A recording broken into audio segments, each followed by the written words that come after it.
Hello.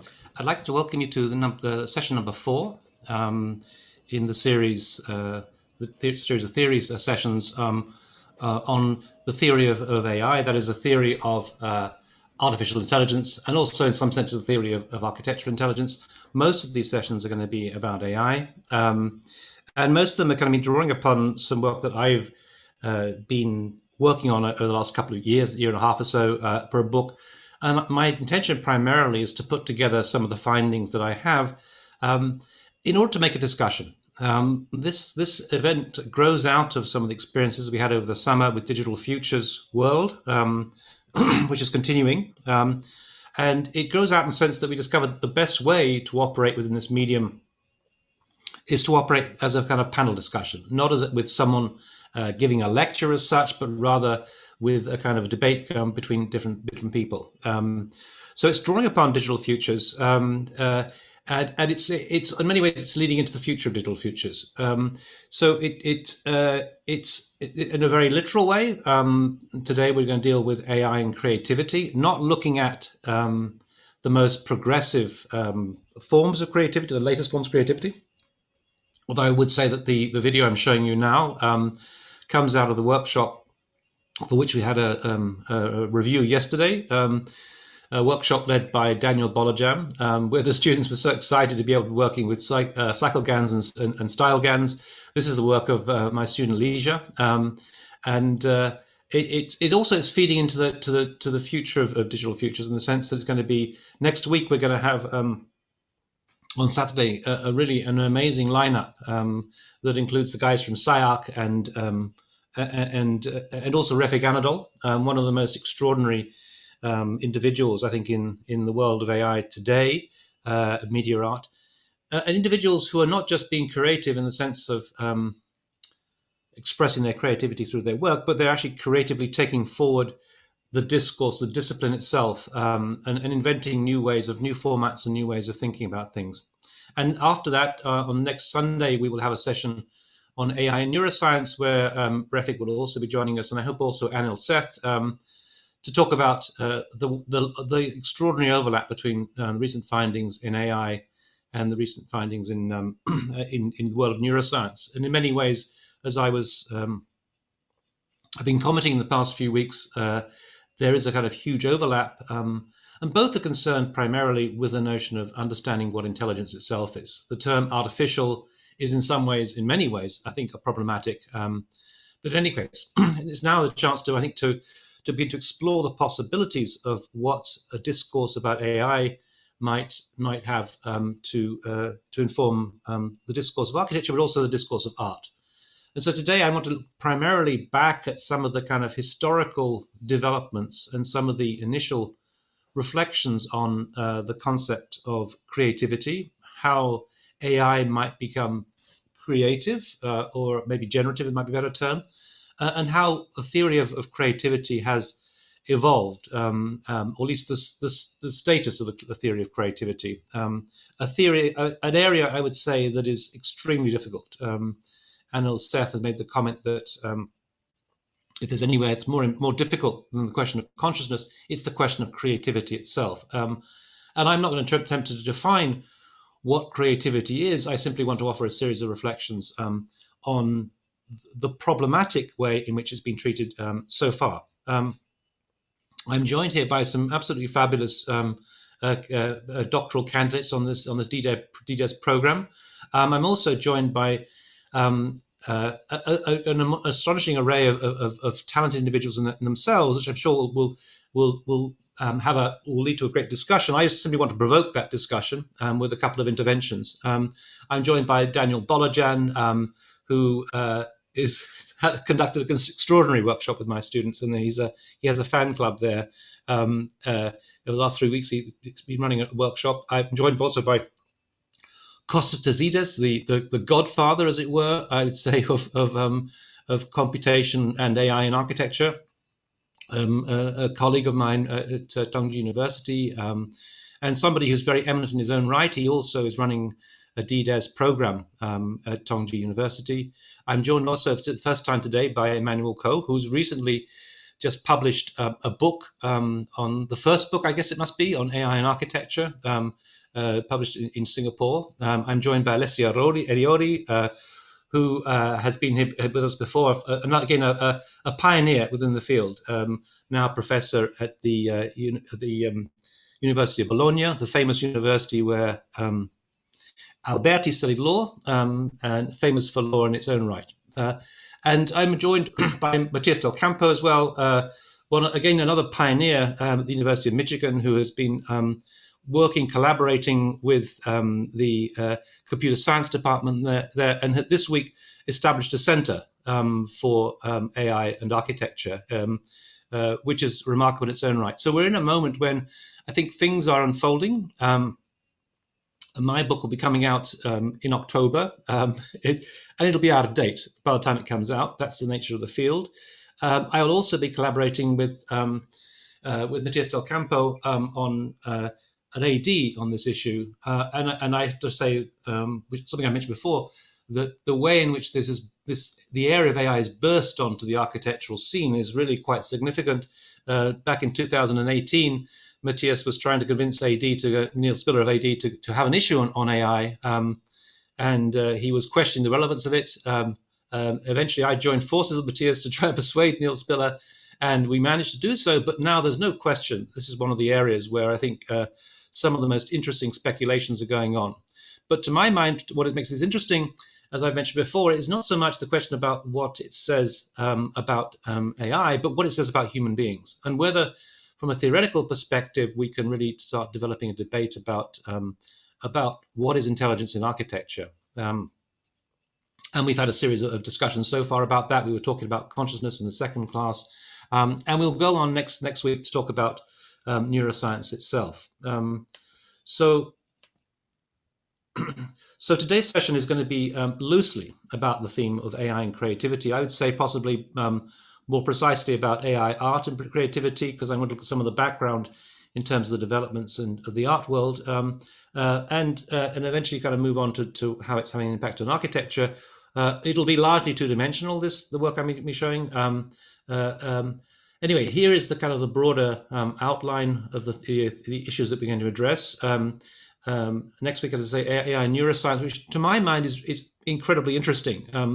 Just to repeat something I said before, I think that the dominant theoretical paradigm now is cognitive science. 20 years ago, it was continental philosophy and psychoanalysis and so on. Now it's the debate about cognitive science. That is to say, the world of AI, of neuroscience, and a kind of philosophy, if you can call the work of Andy Clark philosophy. And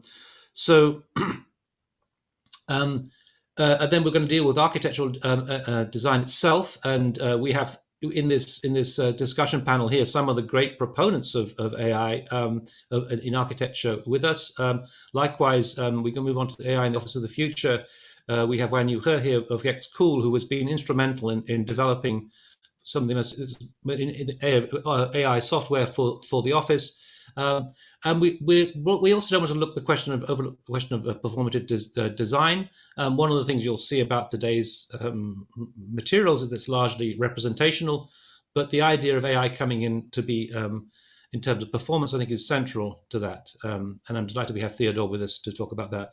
Then we'll be dealing with sort of intelligence, a kind of background discourse that's been around some time, which is feeding into this discussion, the city itself, the future of the city, material intelligence, and eventually the death of the architect, which to my mind is the logical consequence of all these developments, but we'll talk more about that later.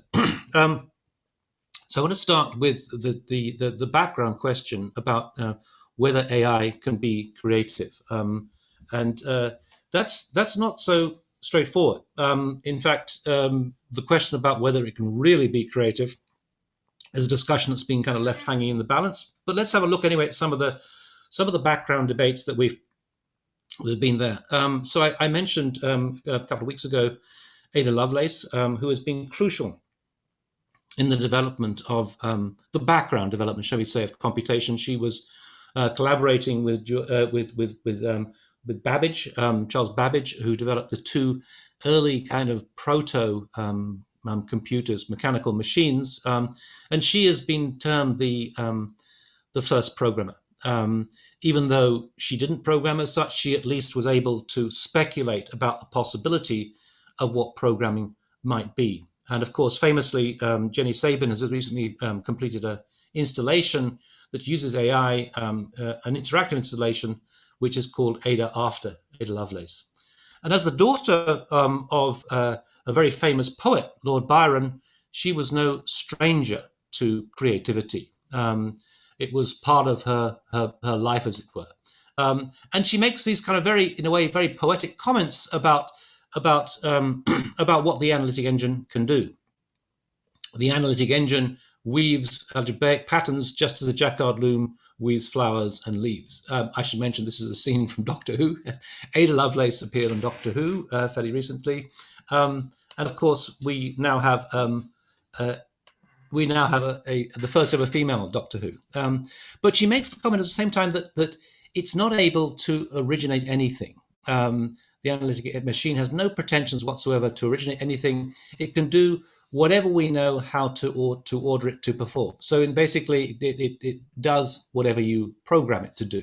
And that view is, in some ways, is replicated more recently in this book, which I find extremely conservative. So I'm not going to necessarily recommend it, but by Joanna Zelinska, who takes the view, to my mind, very controversially, that all you get from computation is a repetition of the same. She refers to it as AI imitation work, and fails to see the kind of the real potential about what AI can do in terms of generating novel outcomes. So, I mean, this has been the background, and then maybe somebody who is perhaps more open-minded, Makoto Watanabe, and hopefully we'll get a chance to go and look more at what he's going to say later on, who initially says that for the time being, people are the only ones who can create an image that does not yet exist. Machines do not have dreams. He leaves open the possibility that eventually AI will be able to generate an image that doesn't exist. But at the time, this was written for a book, 2017, it came out that Philip Young and I produced on computational design, and therefore his essay was written in 2016. For the moment, machines do not have dreams. Well, is that the case? I want to just open up the question about generative AI. I'm using the term generative because can we call it creative? This is something I want to go and maybe discuss more detail later. And I'm not going to deal with the kind of question of the technical aspects of this. I'm just going to gloss over this. I will say there is a fabulous presentation by Daniel Bolojan, which is over an hour long, which goes into the kind of precise mechanics of what's happening with generative adversarial networks. And in this YouTube here at the bottom, if you're able to do a screen capture or to maybe look at the recording afterwards, and this session will be uploaded onto YouTube immediately afterwards, you can go and have a look at that and see how more precisely, from a technical perspective, we can understand the operations of GANs. I do in my book talk about this in some detail, but now is not the time to go into it. And in any case, I think Daniel Bolojan is far more convincing in his account. So there is this background account, which is very thorough and rigorous from a kind of a technical perspective. And I'm offering now more of a kind of theoretical overview with the idea of trying to kind of provoke some debates about some of the questions that I'm raising. So this is a TED talk online by Blaise Aguirre-Iacas, who is part of Google, and he heads up the Google Artists and Machine Intelligence Group, which has been supporting and collaborating with artists such as Refik Anadol over the years, and promoting the possibility of a kind of AI art architecture collaborative. And in this TED talk, which he uses the term creative and also the term learning, I would say that we have to maybe in all these cases think about the way the term learning is different for AI than it is for human beings. At the same time, how do we describe them as being creative compared to the creativity of human beings? What I would also stress is that there's a kind of certain limitation to my mind in terms of human intelligence and human creativity that maybe some of these technologies will be able to transcend. Anyway, in his TED talk, he talks about the kind of the way that AI has been used traditionally for image recognition. And I should say that what is powering much of the research in this area is the self-driving car. It's all about being able to recognize what you can see out there. And what we are doing is simply kind of building upon some of the background there. Matthias Del Campo has the advantage, I think, of working with Alexa Carlson, who is doing a PhD on self-driving cars in the University of Michigan, and she has been collaborating to the studio that he's been running in the Taubman College School of Architecture. So on the left-hand side, you get an image of a bird, and what you get is a series of layers in a neural network, and the hidden layers in the middle, we don't know much what goes on there inside there, but you get these what are called neurons. They're not really neurons in the sense of the brain themselves. They're loosely modeled on the neurons of the brain. And as I mentioned last time, Melanie Mitchell is doesn't like to call them even neurons. She calls them units. And in between the neurons, there are synapses. And these synapses have weights, and those weights, through a kind of process that's called back propagation, adjust themselves until eventually you'll be able to kind of recognize eventually what the image is, or at least have some sense about it, the best guess. So what's happening is basically this works feed forward. You go from left to right, and as the information propagates itself through the system, eventually you get the point when it lights up and it says it's a bird. Now that's fairly standard in many ways in terms of well, fairly standard. It's become a very significant aspect of the use of neural networks, but it's fairly recent that we're able to do this, very, very recent. But the big question, the kind of holy grail in terms of computer science is how do you move not from image to concept, but from concept to image? How do you use a neural network to generate an image of a bird? And back in 2015, one of the Google engineers was working on this kind of question. Mordenzev, a Russian engineer working for Google, he decided to go and do some, as it were, computational neuroscience and look at what happens if you reverse the process. If you start from the concept of bird and you use this in the opposite direction. And as Blaise points out, eventually you get this thing to recognize, because the system has been trained to recognize birds. It has some sense of what a bird will look like, and eventually you're able to generate something that is a picture of birds. Now, what you can see here is it's pose invariant. There's no kind of structure to the pose, and there are reasons behind this. That information about the composition itself has been reduced to minimized and therefore lost, and therefore what you get is this kind of slightly trippy image. This was a very famous image that came out as a result of this the technique that Mordenzev had helped to develop. That's called deep dream. And in some senses, what does deep dream mean? Well, the word dream is in there. So can computers dream? Well, certainly if you're using it in the sense of deep dream, yes, of course. But there's a problem here, of course, in the trippy image is something that is maybe entertaining, maybe even artistic in some senses, but it's you can't control it in any way. And I would say that what you can see here is the neural network has been trained on dogs, and it looks like something else, like some kind of lamp or something here. And therefore, it recognizes, it tries to interpret what it sees in terms of what it knows. And in fact, this is very similar, as we'll talk about next week, to how human beings operate. We also are trained to see certain things. And again, I think this opens up this whole question about what AI can tell us about human intelligence.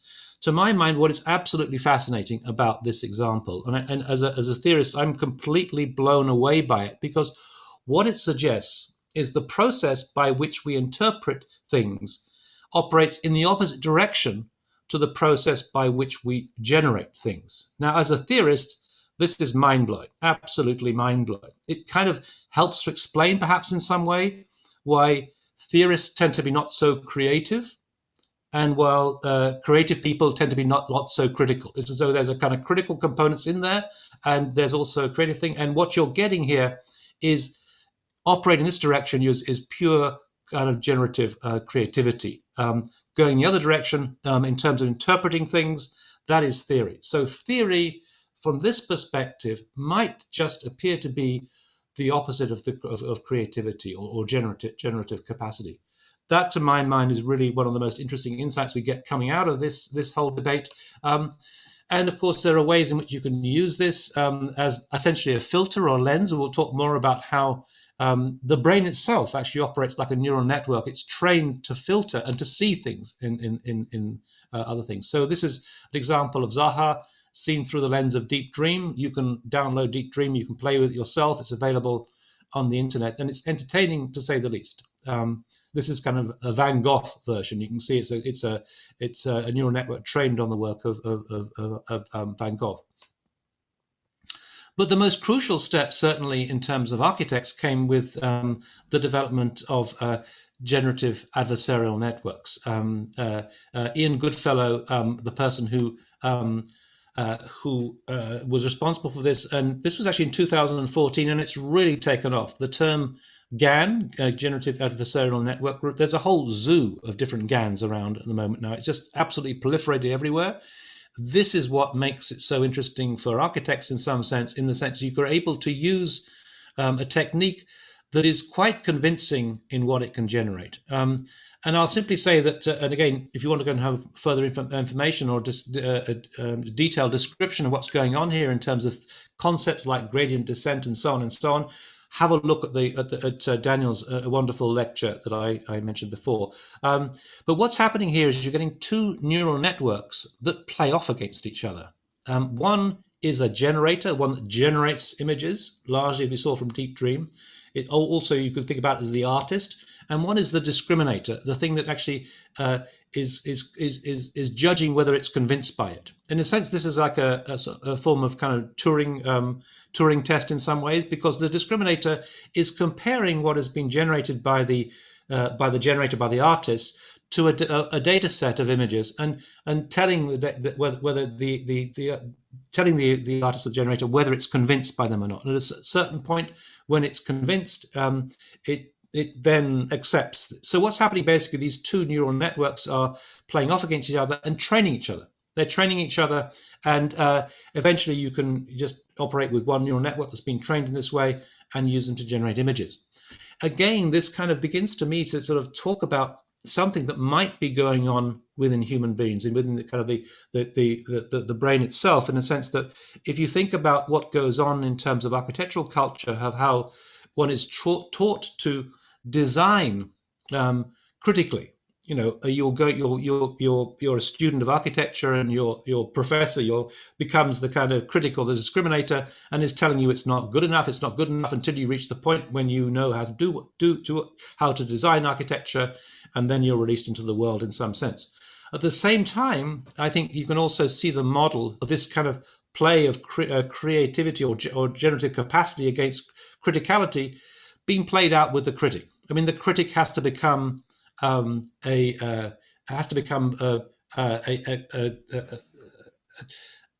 to have a certain imagination. I'm thinking here about how you would, for example, someone like Rainer Banham, and a critic, but an astonishingly creative critic. So the two sort of dynamics that play off against each other. Now, what happens with GANs is you get a kind of a series of developments that over time, but whether you can see the kind of the definition, the quality of these images, which are not bad in the first place, begins to really develop over time. So as you get through, and there's a series, of course, they're not just faces, or faces are easier to deal with because they're symmetrical. They've also been used for in architectural interiors. But what you're kind of getting over time as they go through from into kind of progressive GANs and eventually into style GANs is a kind of refinement, especially with style GANs, where you overcome the problem of entanglement, whereby the different layers are not kind of caught up with one another, and eventually you get to the point where you're producing something that is absolutely astonishing, realistic, and you can.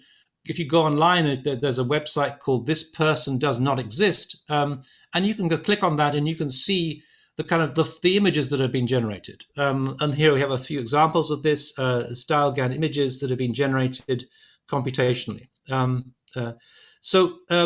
it's got more and more refined. And of course, this these are images of people who do not exist. From that point of view, it's responding to the comments of Makoto Uesei Watanabe. Machines do not have dreams. They cannot produce something that does not yet exist. Well, yes, they can. And Watanabe is open to that possibility. So he said this 2017, 2016, and now, of course, we can see that absolutely they can exist. And of course, this is the work of X-Cool. They also had a website called This Building Does Not Exist, where they were able to hallucinate these modernist buildings. And of course, the material that you get out is based on the data that you input, and these are obviously based on modernist buildings, you can produce these things. But I want to stress that this is a building that does not yet exist. It's something that is being generated automatically by the computer, something that I think is really opening up the possibility of what architecture can do. We've certainly seen through the work of Corp Himmelblau, for which Daniel Bolojan has been responsible, Deep Himmelblau, which has been an astonishing example of taking things to the next level. And every day, almost every week, things are happening in this field that are really transforming the field. I firmly believe, in line with Matias Del Campo, that this is the first genuinely 21st century design technique that is really opening up and expanding the field. We'll have more about that later in 2 sessions' time. But I want to start off with a kind of like a question about, well, who is the author to this? And I want to look at the world first of all of painting, where I mean the world of the painting is I think more advanced than the world of architecture in many ways. In the sense that it's what we get is two-dimensional. The video I just showed you of the work of X-Cool, it might look as though we're dealing with three-dimensional buildings, but we're not. We're dealing with two-dimensional buildings, and that remains one of the problematic areas of AI and the application to architecture, which of course is a three-dimensional discourse. The fact that at the moment it's very difficult to generate 3D images. We're now beginning to find out about that through PyTorch 3D, but on the whole, we're not getting very far. What we can see by the work of people like Stanislav Chailu, who's been taking GANs and developing an architectural form of GANs, is that you can still use 2D images, of course, because architecture traditionally has been based on 2D images, has been based on plans, sections, elevations, so you can still use them in some way. Anyway, I want to start with this particular painting, which was highly controversial in many ways, but it was kind of groundbreaking. I've just found out from checking up on Arthur Miller yesterday that it wasn't actually the first ever AI painting, generated painting, to be auctioned, although Christie's claimed that it was. And certainly what was sensational about it was the figure for which it was sold, way above, I think it was 30 or 40 times more than had been the asking price in October 2018 when it was auctioned at Christie's. And that itself is astonishing. And I think I would say that we can see now the timeline in terms of the impact of AI onto the field of art and architecture. It was around 2018, 2019. Architecture was lagging behind slightly, I would say, that AI began to really hit the scene.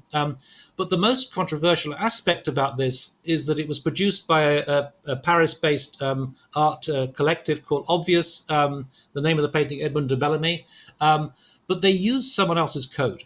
Now, this becomes a kind of a really controversial kind of question, and certainly in the field, they are criticized for this. It wasn't their code they used someone else's code, and that they generated these things. Is this an infringement of copyright? Actually, from my research, I won't go into this in too much detail. From my research, depends on the country in which you're operating. Since this was auctioned in London, actually under UK law, it's the responsibility of who puts together the whole kind of overall project, rather than necessarily the person who wrote the code itself. So maybe it's okay, but it was certainly controversial because of this. The next person to come along who's highly significant is Mario Klingman, who won, was the first person to win an international prize, the Lumen Prize, in the same year.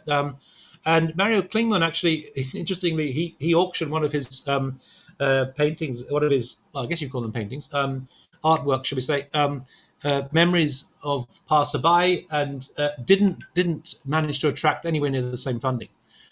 Nevertheless, he has some very interesting kind of comments to make on the whole question about, where is the creativity? And he makes this comment about, if you heard someone playing the piano, would you say, is the piano the artist? No, he says. So same thing here. So he describes how he's writing this code, and how it's through the kind of keyboard, as it were, as opposed to the piano itself, where you're generating this artwork. And this is in fact his memories of passerby, where he has uploaded thousands of images of kind of historic artworks that gradually kind of mutate over time in a continuous process. And underneath, you can see where the computer itself is housed. And he talks about this like he's training the AI like you're training children. And eventually, at some point, you've got to release them into the world, and they can get on with it. And they can do their thing. It kind of reminded me in some ways of what happens maybe in an office like Zaha Hadid Architects, where people come in and they effectively they carry on in the way that they, shall we say, been trained, or at least they work within the genre of the office itself, and they continue generating some of these the work in a similar kind of vein. Ahmed Amalgam is kind of interesting as a character in the sense he's not an artist. He is a computer scientist. He developed creative adversarial networks, yet another version of GANs, where he noticed that, and I think this is actually exactly the same observation that I came to myself in a completely independently, as I say, that actually the way that art works is that it's kind of, you have to sort of keep going within a particular genre, a particular kind of way of operating, modernism or something like that. So it's got to be recognizable within that genre. At the same time, it's got to be pushing the boundaries. So what with creative adversarial networks, what you get is a possibility of a slightly novel outcome. So it's able to break away from the data set and start generating something slightly outside that. Even within the kind of style GANs, you're going to get some novelty, and especially within, I think, cycle GANs, you're going to get some novelty. But certainly with CANs, they are based on the principle of that. And he now has an architectural practice, an art practice called ICANN, which is generating this artwork. So this is his famous, perhaps his most famous work, Ich bin ein Berliner, I am a Berliner, I'm from Berlin, or it actually also means I am a donut, but never mind. Where he's been generating this kind of work. What I would say is that it cannot be truly creative in the way that, for example, I would say some of the work we'll see on Saturday that's coming out of Casey Ream's work from this, and Damian's work from Damian Jovanovic from the SIOP, where I think they're kind of like opening up creatively a new field of operations. Not simply the work is different; they're actually demarcating a new domain. And I think also the same must be true of Refik Anadol, who really has made an industry of generating work in a new way. So it's creative in two senses: it's new in what has been produced, but new also in the kind of the field of operations. You can also now get, this is produced by NVIDIA. It's a software called GAUGAN, GAUGAN, which obviously is based on the French painter Gauguin, spelled GAUGIN. And what it allows you to do is to sketch in a very primitive way on the left-hand side some kind of details, which then, and you can see on the palette of possibilities of what you can do at the bottom here, and then automatically, in a very realistic way, it generates a kind of an art outcome. The question that immediately kind of it raises is, who needs Gauguin, the artist, when you've got Gauguin, the software? At least that's the way NVIDIA present it. We don't need artists anymore. We've got Gauguin. But then you have to ask this question. Well, if you are an artist, I mean, surely you can do something more imaginative than that. And the other question I think that I in my book I kind of raised, well, who needs Gauguin, the software, when you've got Gauguin's, the artist? Having said that, I think that possibly this is going to have a huge impact in some ways if it's used in a creative way by an artist, rather than simply as a simple kind of model as such. I'm going to skip out for a second and open up to some kind of discussions and debates about this field. As I say, I'm delighted to have here some of the great figures in our field: Costas, Emmanuel, Matthias, Daniel, and so on. And if I can, let me invite you to kind of comment on some of these things. I mean, yeah, maybe I should. Well, are these things genuinely creative? Can we call them creative? Yeah.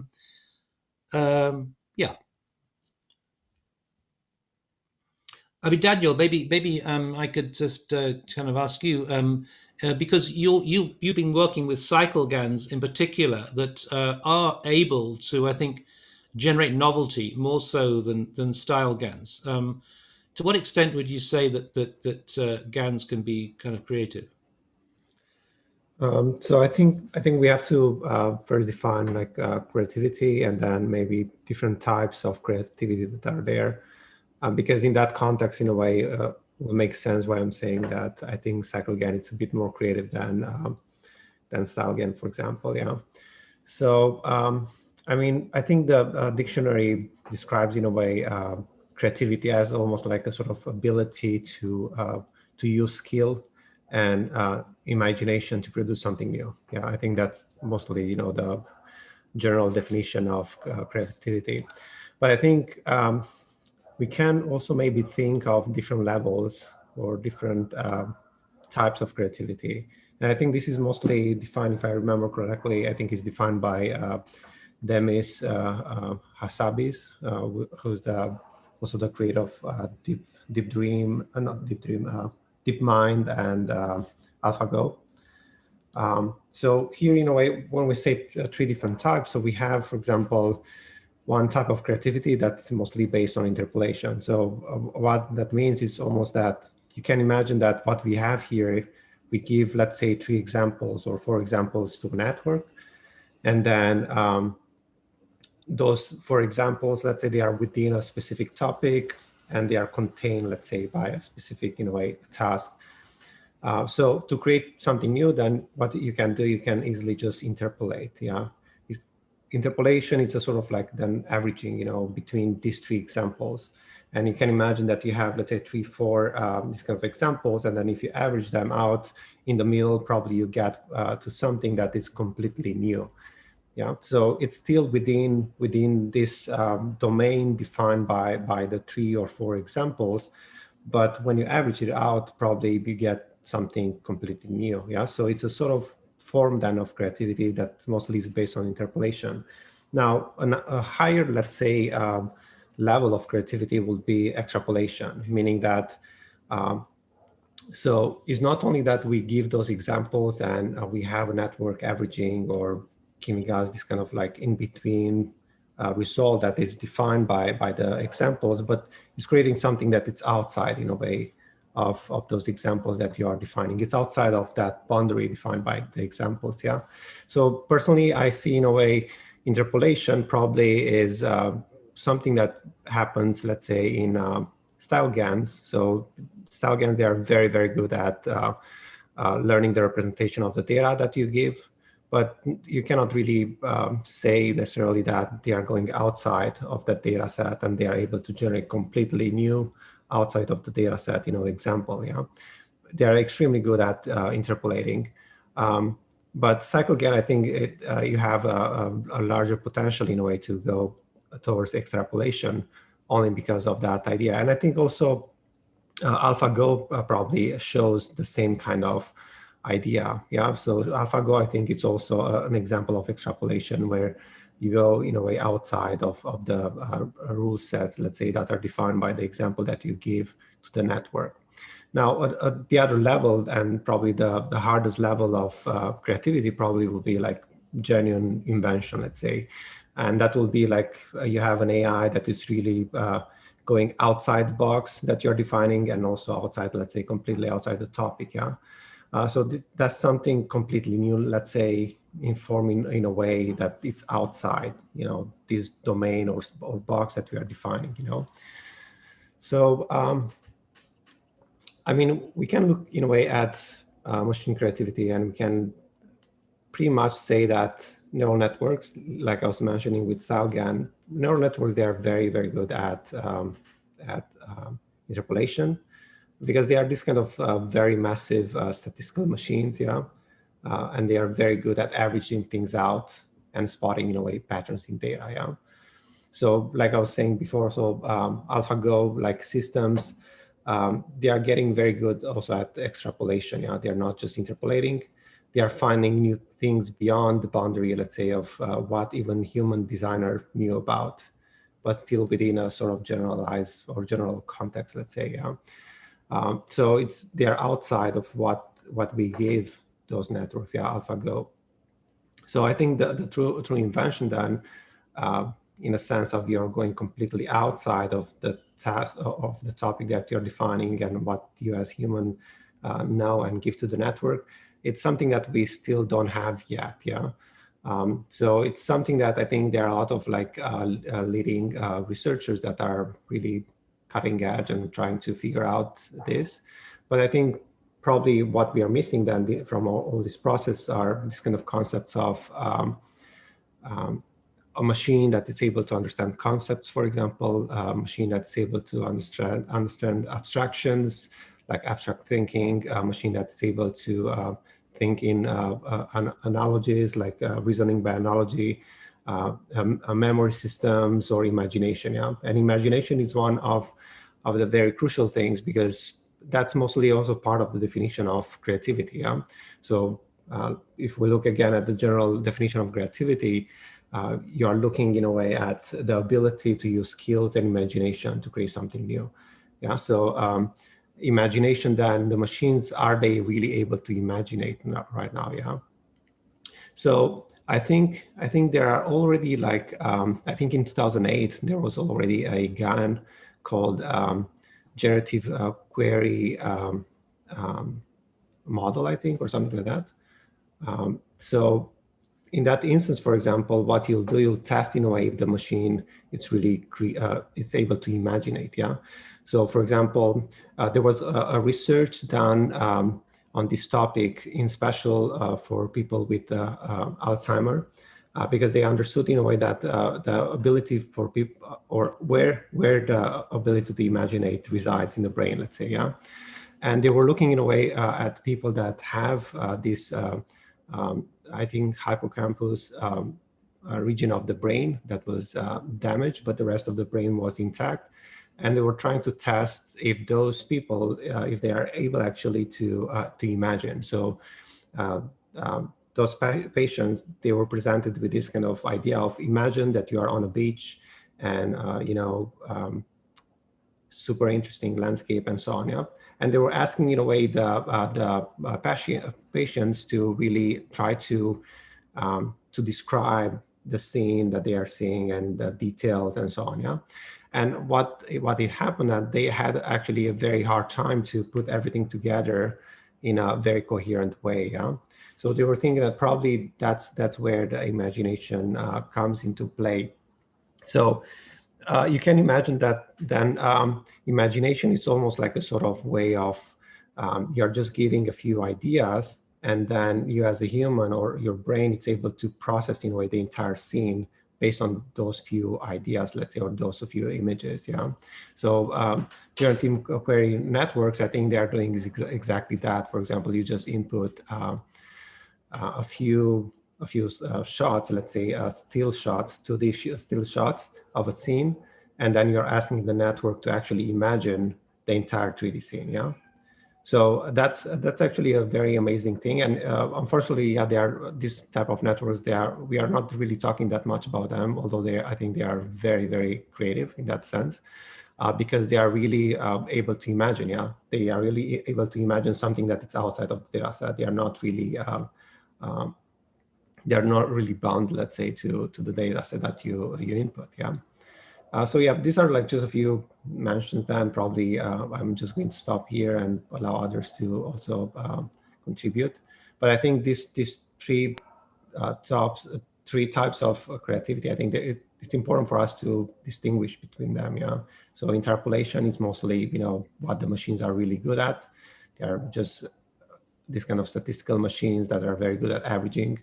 and then extrapolation, and also true innovation, which I don't think we really have, because true innovation, again, will also cover ideas of a machine that is understanding concepts, abstractions, memory systems, imagination, analogies, and so on. So can I just, I would hand over to someone else in a second, but I just want to say that I will just look at what is creativity in the next session. There's particularly the work of Margaret Bowden, because she has a definition, which I find hugely problematic, but she has a definition. So we can look at that one in a moment. I just want to just quickly ask you, Daniel, whether some of the terminology that you use, I mean, Alexa Carlson was really good because she keeps telling you the when you use the word learn, there's a different way of concept. The learn is computers learn to how machines learn. And when you say the word imagine, I'm always nervous about using these terms that imply consciousness. 2 sessions ago, we looked at AI and consciousness, and I'm not sure. Do you think imagine is a term that could be used? I mean, I wouldn't even use the word think for computers. But so I think that the research that they did with Alzheimer patients, I think that was actually very crucial, because, like you're saying, yes, you cannot say that you imagine without being conscious. And I don't think patients with Alzheimer, they probably they lack in a way consciousness. So that's the reason probably why they have a hard time actually to imagine, to imagine and really put together a coherent, in a way, scene of what they are imagining. So okay, yeah. Let's open up. I mean, we've got some Matthias. I'm sure you've got something to say, and Emmanuel, and Costas, and Manos, and yeah.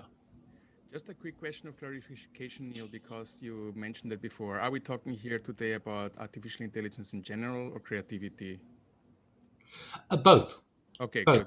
So, because actually I wanted to go exactly, I think I agree with most what Daniel has been saying, but I also think we need to specify when we're talking about AI, which kind of creativity we're discussing here, like what's the definition of it. And I'm happy that Daniel actually pointed that out. And I was also exactly wanted to point what you just mentioned before, namely Margaret Bowden. And her definitions of creativity, and how she actually basically frames that within rather the area of computer science and neuroscience, more than a quite elusive terminology that is out there about creativity, because I think there's like as many concepts and descriptions about creativity as there are about intelligence, which is dozens of them. And Margaret Bowden basically, in a quote, says, "Creativity is the ability to come up with ideas or artifacts that are new, surprising, and valuable." And she defines 2 specific areas. One she calls ideas, which include concepts, poems, musical compositions, scientific theories, cooking recipes, choreographies, jokes. And then the other one being artifacts. Yeah. Things like paintings, sculptures, steam engines, vacuum cleaners, pottery, origami, penny whistles, and so on and so forth. So she really defines, she actually opens a frame between what I would define as material culture and symbolic culture. So when certain things are more akin to symbolic values and symbolic cultures, others are very material, like paintings, sculptures, and so on. And she also mentions in her writings that one of the most interesting things for her in terms of creativity is not so much whether the machine is really creative or the computer is really creative or the person is really creative, but rather that the feedback loop between the two is what creates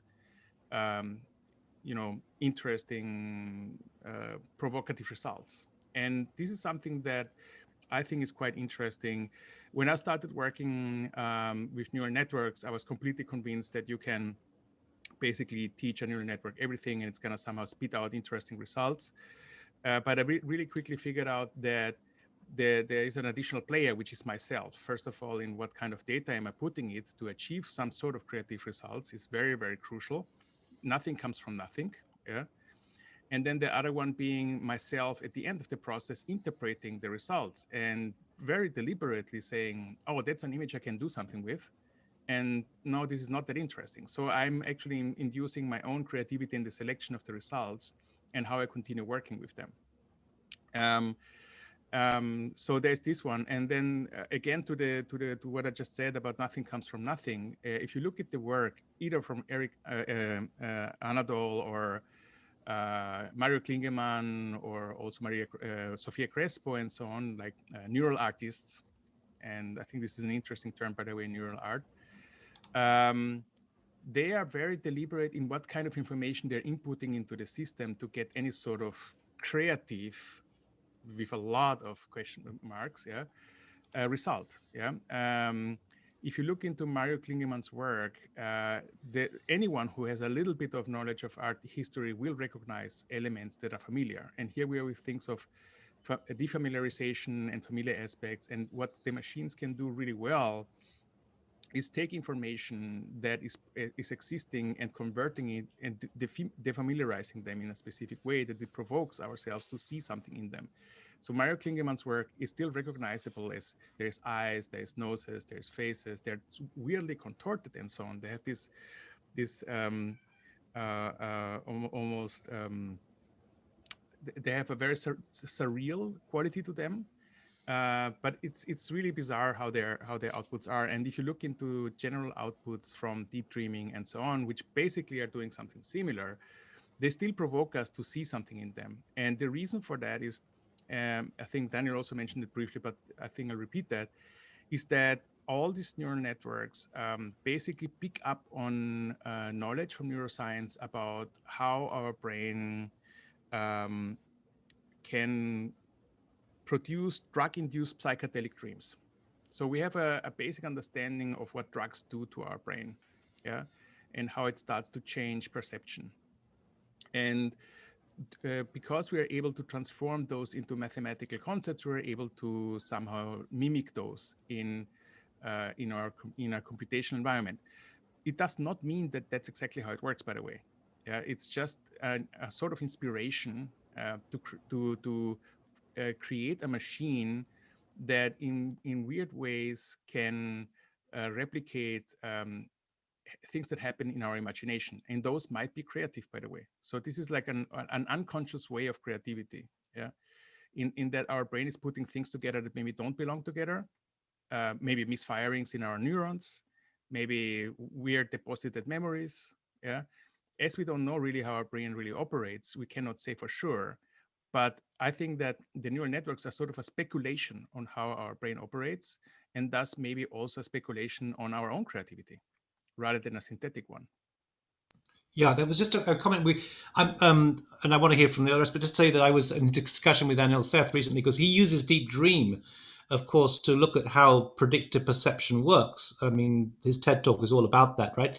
But he uses Deep Dream to illustrate it. And I said, I'm being naive here, but why don't you use generative adversarial networks? Then you have, because it's kind of, he talks about perception as being a kind of controlled hallucination, but what he gets is simple hallucination when you're doing Deep Dream. You don't get the control bit of it. And apparently he emailed me back to say, yes, he is doing that. So hopefully we'll hear more about that next week. Just in terms about Margaret Bowden, I think I'd be more skeptical about her than you, but let's save that for the next part of the discussion. But she's, for sure.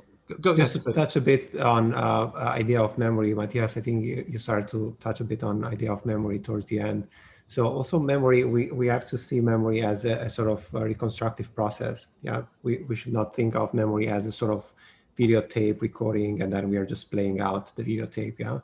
Most of the time what's happening is that we are experiencing something, and then the way we remember that, it's completely different. We are interpreting it and so on. Just wanted to add that small color to it. So maybe we could bring in. I know that Manos has been working on it on this subject for his PhD, and Emmanuel Co is kind of just this book that has just come out is about the kind of more kind of cultural aspects of AI, and of course we have Costas here. I also forgot to mention that with Wanyu that Wanyu has also been doing a kind of version of GANs, shall we say, that she produced one for the Shenzhen Biennial, where you could do the same for architecture.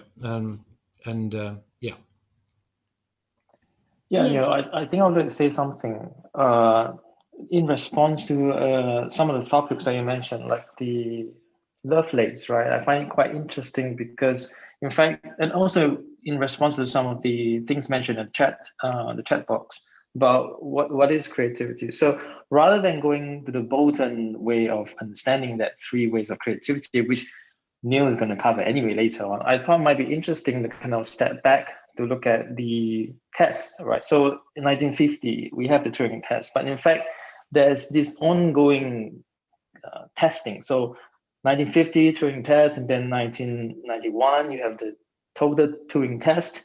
And then 1998, you got the truly total Turing test. And then in 2001, you got the Lovelace test, which is an attempt to somehow address this idea that creativity, the intelligence is in fact a function of creativity.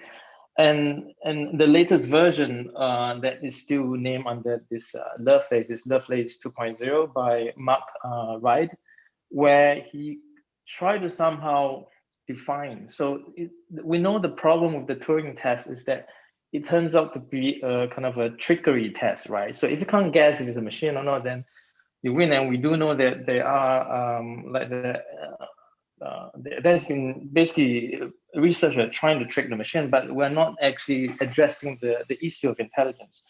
So if I look at Lovelace test 2.0, essentially, Mark addressed this idea that it should not, the creative output should not be based on a bug, which is something that Alan Turing mentioned in this 1950 paper, where he mentioned about this, sometimes you can't expect what the machine might output because there might be some, serendipity sort of bug in there. But so it should not be a result of bugs, and we should clearly define the type of outputs, which I suppose go back to what Matthias was saying, that what are you actually talking about? Is it architectural output or music output? Because there may be very different constraints, right? So the second factor is the constraint that we have chosen as for that particular creative output. So maybe for painting, let's say for graphic design, it might be the spatial layout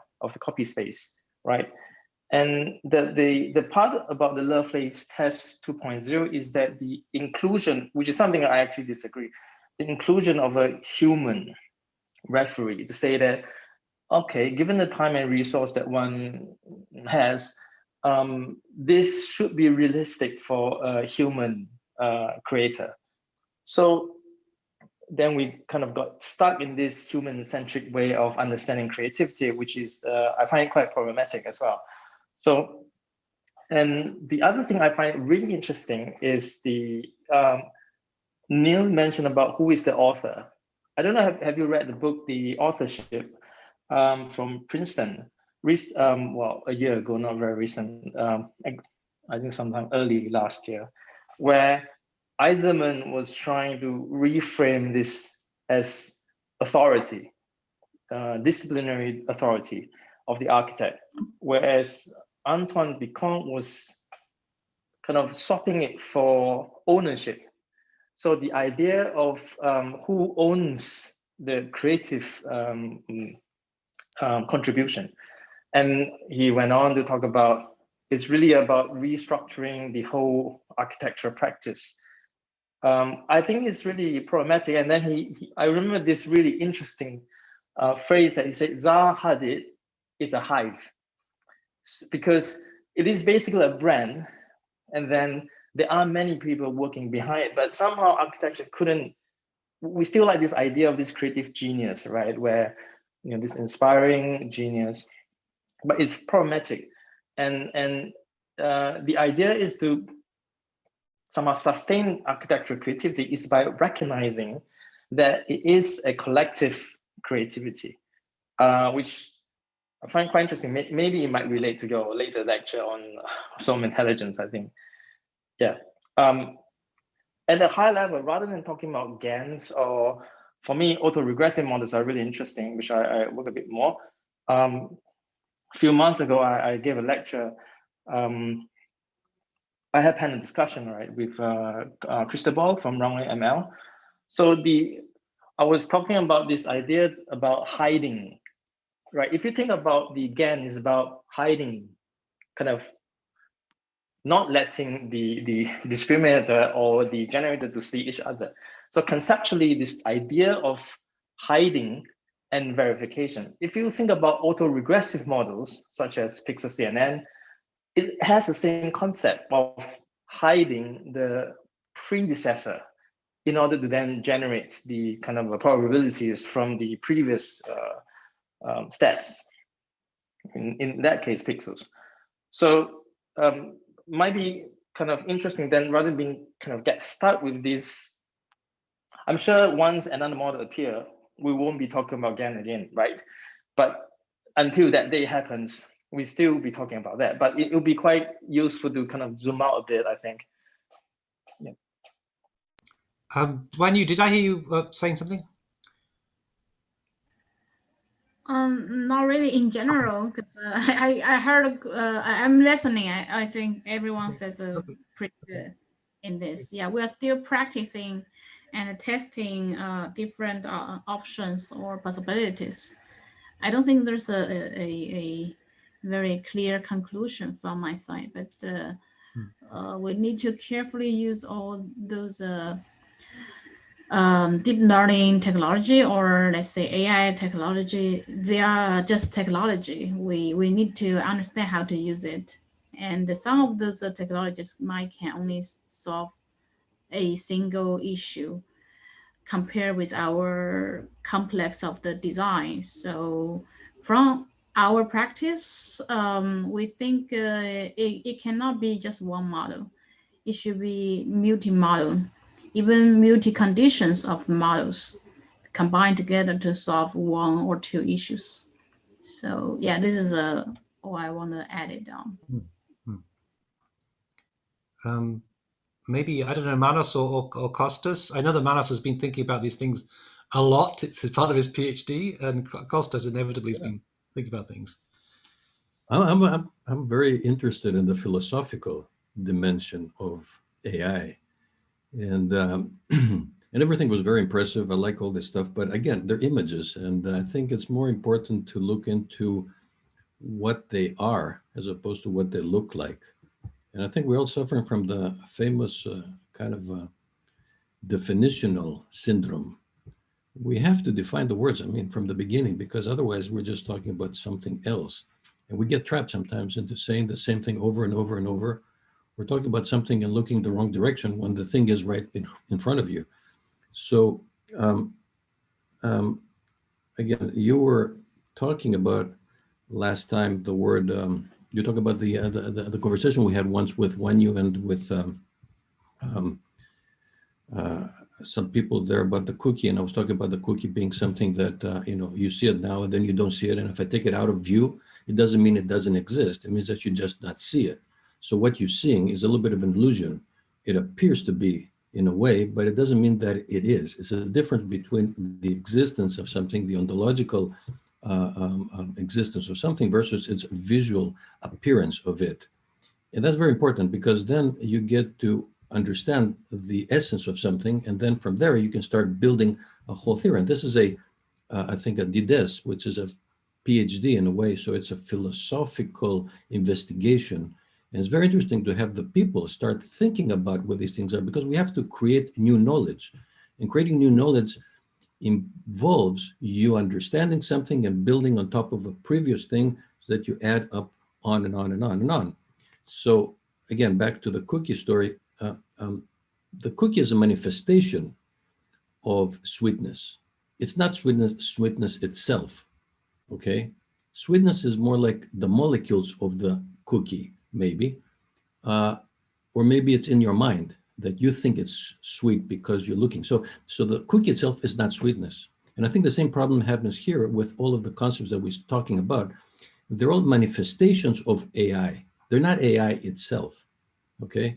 Just because something appears to be intelligent doesn't mean that it really is intelligent, because you have to define first what intelligent is, and through that you may find whether or not it is or not because it looks like, but because what it really is. And again, when you go into that direction, which I think it's a very prerequisite, if you like, an archetypal sort of like beginning line of how to, you have to go into the language itself. How are you using the language? What are you talking about? And it's very fun, because I was very attracted to this course, because there is a big a large amount of students from all over the world. And that is very important, because then you can see, again, instead of like getting stuck into the English dominated linguistic sort of like a syndrome that is very much about the words, which in a way they're not even in English because most of them are coming from other languages. It would be nice to actually get to brainstorm with the students about what really they mean when they say in their own language, what they mean but the words that we're using. For example, you know, we use the word, even the word artificial intelligence, you know, in Greek, it's a different word. In Chinese, it's a different word. And it means different things. And if they could be contributing into a different understanding of what we're talking about. And I think that would be much more, it would be very useful, in my opinion, because it would actually produce a more rigid knowledge base to start working on it, because eventually at the end, everybody has to make something. They have to talk about, they have to create a thesis, if you like. And a thesis is really an argument that you make based on some concept. So you have to know what the concept is in order to make the argument. And then eventually at the end, you need to know the techniques in order to manifest the thing, right? But the manifestation is not the objective, is what you have to know about the manifested thing. And I think that's, I think, very important. But again, if you find that at the end of the day, artificial intelligence was not about things that we make, it's about ourselves. Because really, how can I make something that has knowledge when I need knowledge to make the thing? So in a way, you get in a circular argument and you end up doing and admiring things that are outside of you, when really AI was really you. It's just a reflection of yourself. And if you go that way, then you have a whole different concept of what creativity is, what words mean, and what eventually you're trying to do, and what your thesis will be at the end. And again, I think this is a very kind of critical point. And again, I don't want to give my own opinion. I mean, I have a bunch of things that we're writing right now on this concept, but I think the students themselves, they should actually go and brainstorm. You know, we have Chinese people. I mean, I've been studying Chinese here because it's the most interesting language. You go into the thousands of years of linguistic and you find that, okay, AI is ren gong shu ji neng. And you look at neng means to make something, and ji means wisdom. But if you look into the language and you break it down, you're saying like it's about the light that you bring through your understanding of something that is something beyond your control, which is what neng means. And then you realize, okay, if it's not under my control, that means that I'm not producing knowledge. Knowledge exists beyond me, right? The same thing happens in Greek. When we talk about epheia, which is the word for intelligence, we're talking about something that is phimi, fen. It's inside the thing that is not connected to the thing, but it's connected to something beyond the thing. And then if you think that intelligence is not really in the thing, but it's outside of the thing, and it's not even in me, but it's outside of me, and it's something that is super umbrella of something else, then you have a different understanding of what artificial intelligence is.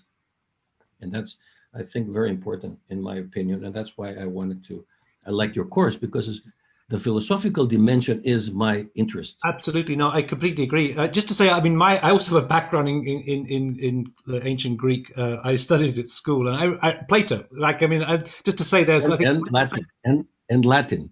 Right, exactly. But Plato, I mean, there's this kind of, it's like, to take the example of a table. There is the concept of the table, at least according to Plato. The concept of Plato, the concept of the table, which is out there. Then the carpenter or whatever makes the table, a kind of interpretation of the concept, and then the painter comes along and paints the table, which is 2 steps removed from reality in Plato's terms, therefore imperfect. I mean, perspective is imperfect and so on, whatever. But yeah, maybe let's just wanted to add something, Neil, with regards. I mean, it's hard to follow up on Kostas, but I was thinking about going back to the definitions. Although, on the other hand, I don't think that defining it is so important, but there have been definitions which slightly differ with regards to implementation. And I think this dates back to the 1960s and some studies by Donald McKinnon, and which were some of the first studies about architecture. And so according to some particular, let's say, observations, you know, something creative has to be implemented, or it can only be judged through its implementation. And I think this is important just with regards to how we can frame our own discussion about authorship and design value, right? Is something that a GAN can imagine, which can lead to a different way for us to imagine something beyond, like, for example, the change of perception about how people felt about the game of Go with regards to what they thought was possible or useful. But then with regards to,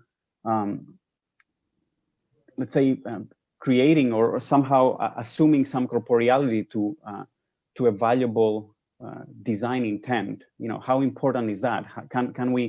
Do we need to take that discussion to the point of this sort of tools allowing us to kind of steer our assessment to the next level of implementation? Like, where does creativity lie at the end of the spectrum? Does it lie only, or most importantly, within the conceptual stage, or does it lie up until, does it have to be carried forward until this, you know, the final outcome, or something that is, I'm not going to say buildable, but something that is useful, you know, is achieved? Like, what is useful? You know, can an idea be useful, or can it be useful in a qualitatively much more important way than a product? So I think, I think this can take us back to the broader discussion about computation and let's say bottom-up thinking with regards to understanding process as opposed to product. And I know, because this has been a shift that happened within architectural discourse in the last few years, you know, for quite some time now. I would say that we are more concerned about process as opposed to product. Of course, the product is always inherent in the process, or maybe subconsciously, you know, there is that intentionality. So maybe this is something that on one hand, the definition is not important, but on the other hand, it can really help us understand how this conversation could evolve. Yeah, just I mean, I'm not I'm a believer that language evolves, and etymology is kind of useful from a kind of curiosity point of view, but I think language is how you use it. But just to say, one thing is interesting to my mind is the word computer in Latin does mean to think together, and I think actually I suspect that creativity. We had this discussion before, man. I think it might come out of the way that let's say there's a kind of swarm logic behind how we think, and the accidental interactions that are happening that I think Emmanuel was alluding to. It could be part of that, but also the discussion that we're getting here was kind of interesting, because there are these minds coming together, and there is something emerging, an emergent form out of having this panel of experts, which is interesting in itself. Do you have any further sort of contributions? Theodoros, do you want to kind of comment at all? Or Samin? Or Anna? We have somebody, Anna's in Australia, so we absolutely are spanning the globe. We were having a, on the back there, on the chat there, we were talking about, when you were talking about the creating things with AI, so AI can create an image or can create something, but it can't create a concept of something. It can't come up with a concept or something abstract. But everything that is been put into AI I'm just going back here to the comments so I can, but it was on the line that we were discussing if AI is it a tool to create something? Can tools be creative? No, I'm just, we were just thinking on, I was looking at the examples that made different houses. So we can create different houses, can produce an image of a dog but these things already exist. Yeah. I mean, I've got a few comments to make on that, but maybe there's a second part. But maybe Theodoros, do you want to? We have the Greek mafia. Sure. I mean, there were so many things that were discussed and concepts. I don't know if I can. Let me see if I can find some strands. First of all, on our topic of creativity, which, interestingly enough, it's almost the same etymology as computer in Latin. It's also a work done by a community, in Greek at least. So on that concept, like, we started by trying to define it. I think it's very difficult, human creativity, not computational creativity. There are many parameters and many models across many decades, right? And from my review of the literature, the thing that I found that consistently is positively correlated to creativity is openness to experience. Like, again, human creativity is being open to new experiences, to new things, to you know. And I feel that most of the models, deep learning models that we discussed today, do not have that, not at all. And it's not only a fault of extrapolation, like Daniel mentioned. It's not just that. Of course, they cannot extrapolate very well. It's a very big problem. But it's also that if you had a GAN that could extrapolate perfectly and could generate any type of dogs you wanted out of your small data set, it still cannot generate cats, right? It still cannot. So this idea of open-endedness is completely lacking from these models. And it's actually one of the biggest open questions, I think, in AI right now. How can you generate something that not only can create something interesting, but it can go on creating new interesting things forever? That's very difficult. So we're not there. I think on the first thing, we're not there. The other dimension that I'm missing from creativity is a sort of structure. And here I go to more like practical, let's say, applications of creativity. So a lot of what we do as designers, for example, are driven by constraints. And again, constraints are something that almost totally lacking from models. We think that our models, GANs, for example, are constrained because they have a sort of data set bias, but bias is not constraint, right?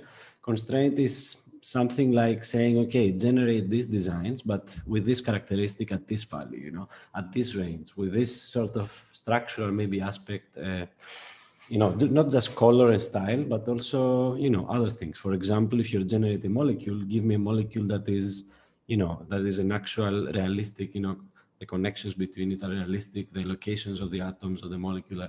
So all these things are lacking. There is a bit of research, very exciting, I saw this year, and I'm guessing like there is a few years back, for like sort of like structural constraints in models, but there's not a lot. So we are missing like a lot of important components, I think, to have truly creative applications of these models in real life. This is kind of my fetish. It's not everyone's fetish. I think of always application in real life. I'm a practitioner. So I think of like, how can this model help me like be a better designer, for example, in this way, be a better something.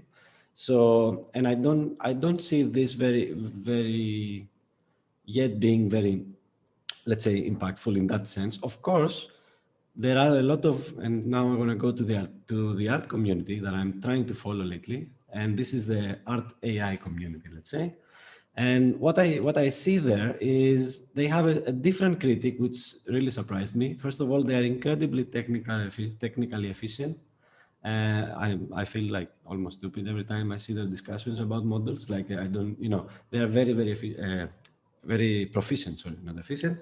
And their critique is from an algorithmic point of view. So for example, a lot of people in the art community are, you know, kind of tired of most of the generative models for a completely algorithmic and practical reasons again. So for example, GANs are very famous. They have a lot of artifacts. So when you're trying to generate a work of art, they have these patches, artifacts all over the place because of how they train and how they, you know, so they move to different types of models because of that. And so it's interesting to see like the artists of computational science, I guess, to have an algorithmic critique to the models, while let's say maybe in architecture we have a more aesthetic critique to the models instead of like technological and practical. So this sort of juxtaposition is kind of interesting to me.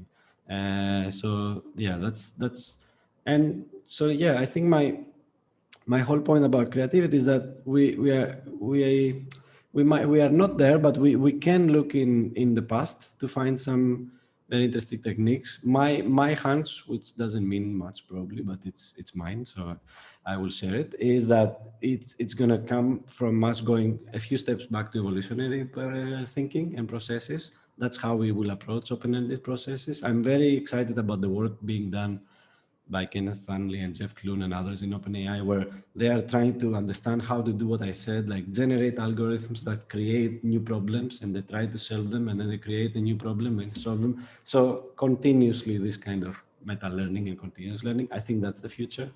And it's very exciting to just consider how can we be part of that future, and how can that future be part of design? That's what I'm trying to do. Like, even though I'm not a designer, so like most people in this panel, I can't really sketch very nicely, I can't design, but I do think of design all the time. And I'm curious to see, like, this is my biggest question about creativity and AI, this is how I approach it in design, is okay, how can we use it? Like, how can we immediately, like, how can I imagine using it in a design process, for example? This sort of question. I don't know if this grounds it too much, makes it too boring, or No, this is where I am.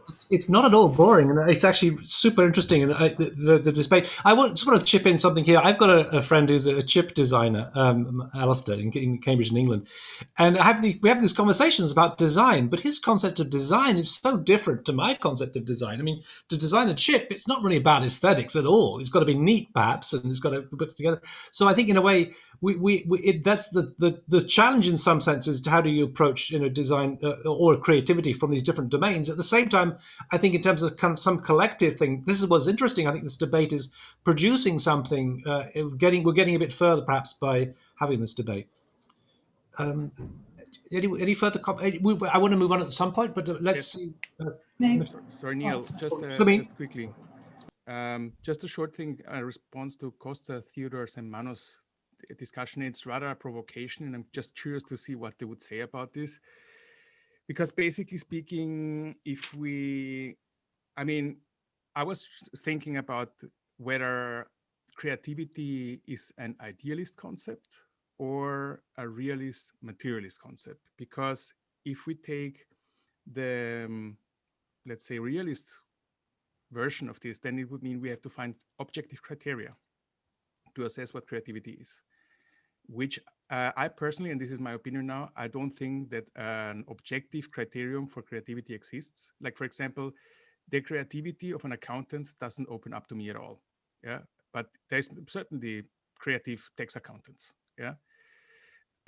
Which in this case would mean maybe that it's completely futile to discuss creativity at all in the environment that we are discussing it here. It doesn't make any sense to discuss it at all. So what is your opinion? Is it an idealist concept? Is it a realist concept? I got my opinion. Maybe Sumin could. Do you want to? Yeah, in my opinion, creative things are something that I haven't seen. Then I feel like, oh, that is very creative or very interesting.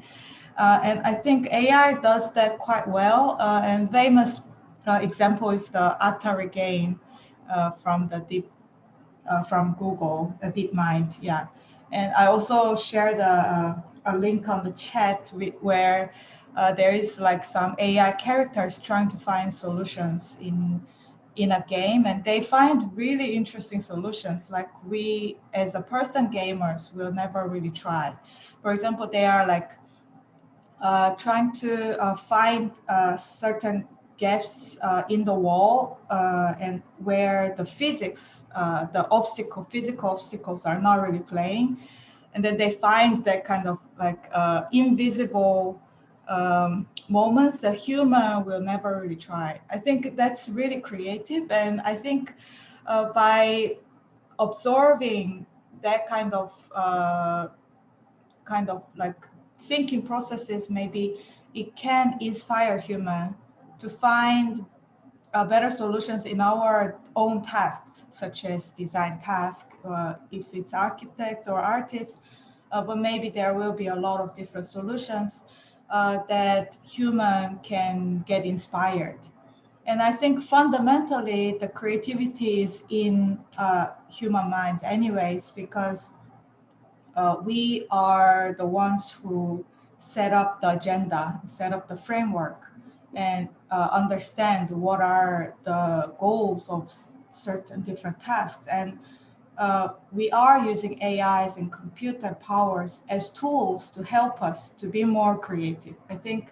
And sometimes these tools are giving us a little bit interesting solutions that we'll never really do it by ourselves. So I think that is in my mind is where we can like positively use the creativities coming from computer. But I think it's yet to be quite it's quite difficult to define it, and I think I kind of wonder, do we have to really define what that is? But we can definitely kind of clarify what are the different tasks that we can actually benefit from these tools? Yeah, maybe I could just chip in something there. I think the architects are in a kind of interesting position because we're kind of a hybrid. So there are two aspects to my mind, maybe probably more, but two clearly different aspects to how we operate. One is a kind of, let's say, from a kind of urban planning point of view, a kind of strategic operation, which essentially is what's happening with the game of Go and chess. And what we'll find out in a couple of sessions' time when we come to deal with the office, or 3 sessions' time, is that actually strategically, the AI can produce an incredibly smart planning solutions, but then they've got the aesthetic side of things where we as architects are kind of designing, which we could call maybe the urban design. So there's urban planning, urban design, and they're two different operations. And I think where AI can really contribute is at the strategic level. Anyway, I don't want to presuppose that discussion. I'm just wondering whether Philippe wants to say something before we move on to the second discussion, or. No, I'm listening to the conversation with interest. I don't really have much to add on top of that. It's the creativity for me is something extremely difficult because, as I mentioned already last time, ultimately I consider that it's not something, let's say, purely visual or which has to deal with or let's say our senses, but it's mostly something conceptual. And to be honest, I don't really have an answer on what kind of creativity can artificial intelligence demonstrate. I think it's amazingly powerful. I think it makes amazing things, but ultimately, it's based on everything we have done or everything that has been done so far, because ultimately the way AI or let's say design and train at the very moment, it's nothing else than a kind of extremely large n-dimensional space interpolation, and then if you give a new input, which is kind of similar to some previous one, then obviously the AI give you an answer. But I think it has also been said by Daniel. Ultimately, at the moment, it's a relationship between interpolation and approximation. But based on that, I hardly can say that AI is creative, because again, it's a mathematical function which is trained on something. Basically, it's a mathematical function that can interpolate billions of points. Either these points are real points, like geometrical points, or abstract coordinates in space, and then when you feed in the algorithm with a new value, you get the answer. But this answer is almost a kind of mechanical answer. A bit like logics. In fact, what is strange is that the current AI is not based on logics, but intellectually speaking, my feeling is that it's not so different. You give something as an input and you more or less know what you are going to get as an output, because in between, even if it's a black box, ultimately it's a purely mathematical process, which means a deterministic one, So, and even if it's not deterministic, it converges. Obviously, if it didn't converge, nobody would be interested in AI, because then it would mean that the answer would be pure randomness. And if the answer is real pure randomness, then there's no point in using AI for anything. If you can't predict, at least with a certain probability, if you can predict what you are going to get, So because of that, because of this convergence, you can say, again, with a reasonable probability of truth, or truth is not the right word, but of prediction, you can more or less say what you are going to get. And I wonder if creativity is not exactly the contrary, something that is absolutely not predictable. And in that case, AI is not creative. If we take this kind of premises that creativity is purely unpredictable, since AI is not purely unpredictable, again, otherwise it would be useless, then AI is not creative. So we can almost go in this kind of syllogism, and for that I still don't really have an answer, but I wouldn't say AI is creative with capital C at the moment, but I would say that it's so amazingly efficient that it outperforms 95% of the people who are usually not that creative. I could see Daniel shifting in his seat there. Respond to Matthias' question because he just brought it up, and I wanted to tell him that the concept of creativity revolves ultimately about one reference point, which is the concept of a tool. There's creativity in using a tool, and there's different creativity in making it. He crashed. Lost us there. I'm gonna come to that question in a moment. I think it's a good important point. Any final reflections before we shift on? I want to look at the question of Margaret Bowden and how she defines creativity, which I find hugely problematic myself. But yeah, so I think we just have to make a sort of small. We are keep talking about AlphaGo, for example, yeah, and I think it's very important to understand what Go is as a game, yeah, because I mean that's where the genius of AlphaGo is, yeah, because DeepMind, for example, it's called a expert system, yeah, it's just a rule-based, in a way, kind of system, yeah, while AlphaGo is mostly a learning system, and if you ask a chess player, for example, why they did a certain move, most of the time they're going to tell you a specific plan, you know, and a strategy and what they thought the actual end result would be. But in the case of Go, if you ask somebody like a player, a professional player, why they did the move that they did, they're just going to say that it felt good, or you know, it was just instinct, yeah. So they cannot really say, you know, why exactly rationally, why exactly they took that decision. And I think that's the genius of AlphaGo, because in the end, Go, it's an intuition game. It's not a rational game. It's not something crunching numbers, you know. It's mostly intuition. And then that's the genius of AlphaGo. Actually, that kind of two networks that were used, yeah, were actually able to intuitively, you know, understand the game like 100 moves ahead, yeah. So in that sense, I think for me, that's super creative. I mean, I also Elise Sedol, or what's his name, he was also mentioning the same thing, that that move was truly creative, at least from the perspective of, you know, playing Go. Yeah, it might not be now creative from other perspectives, like from architecture perspective or something, from that, but from that specific, you know, game, it was actually super creative.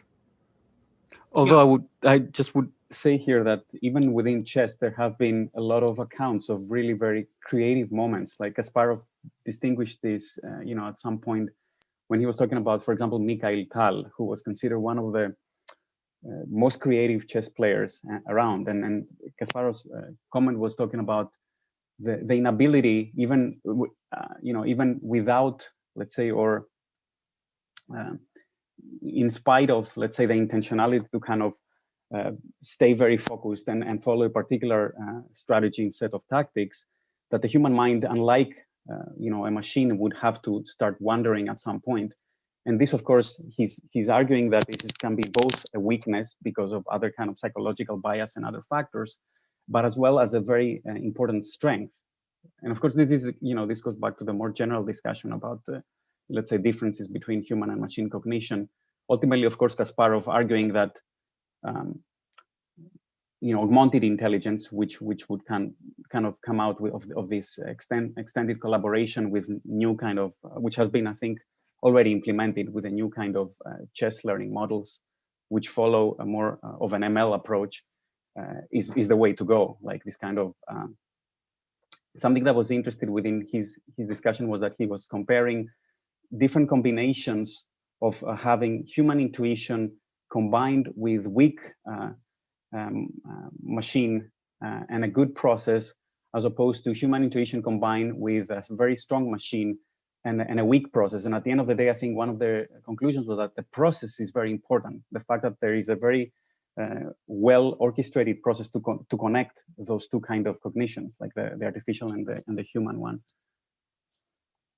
I completely agree with that one.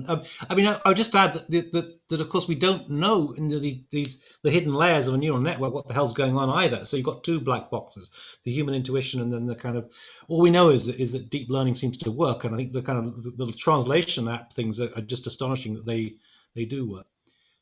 It's I would say it's a black box, mostly because there's just like too many parameters. But ultimately,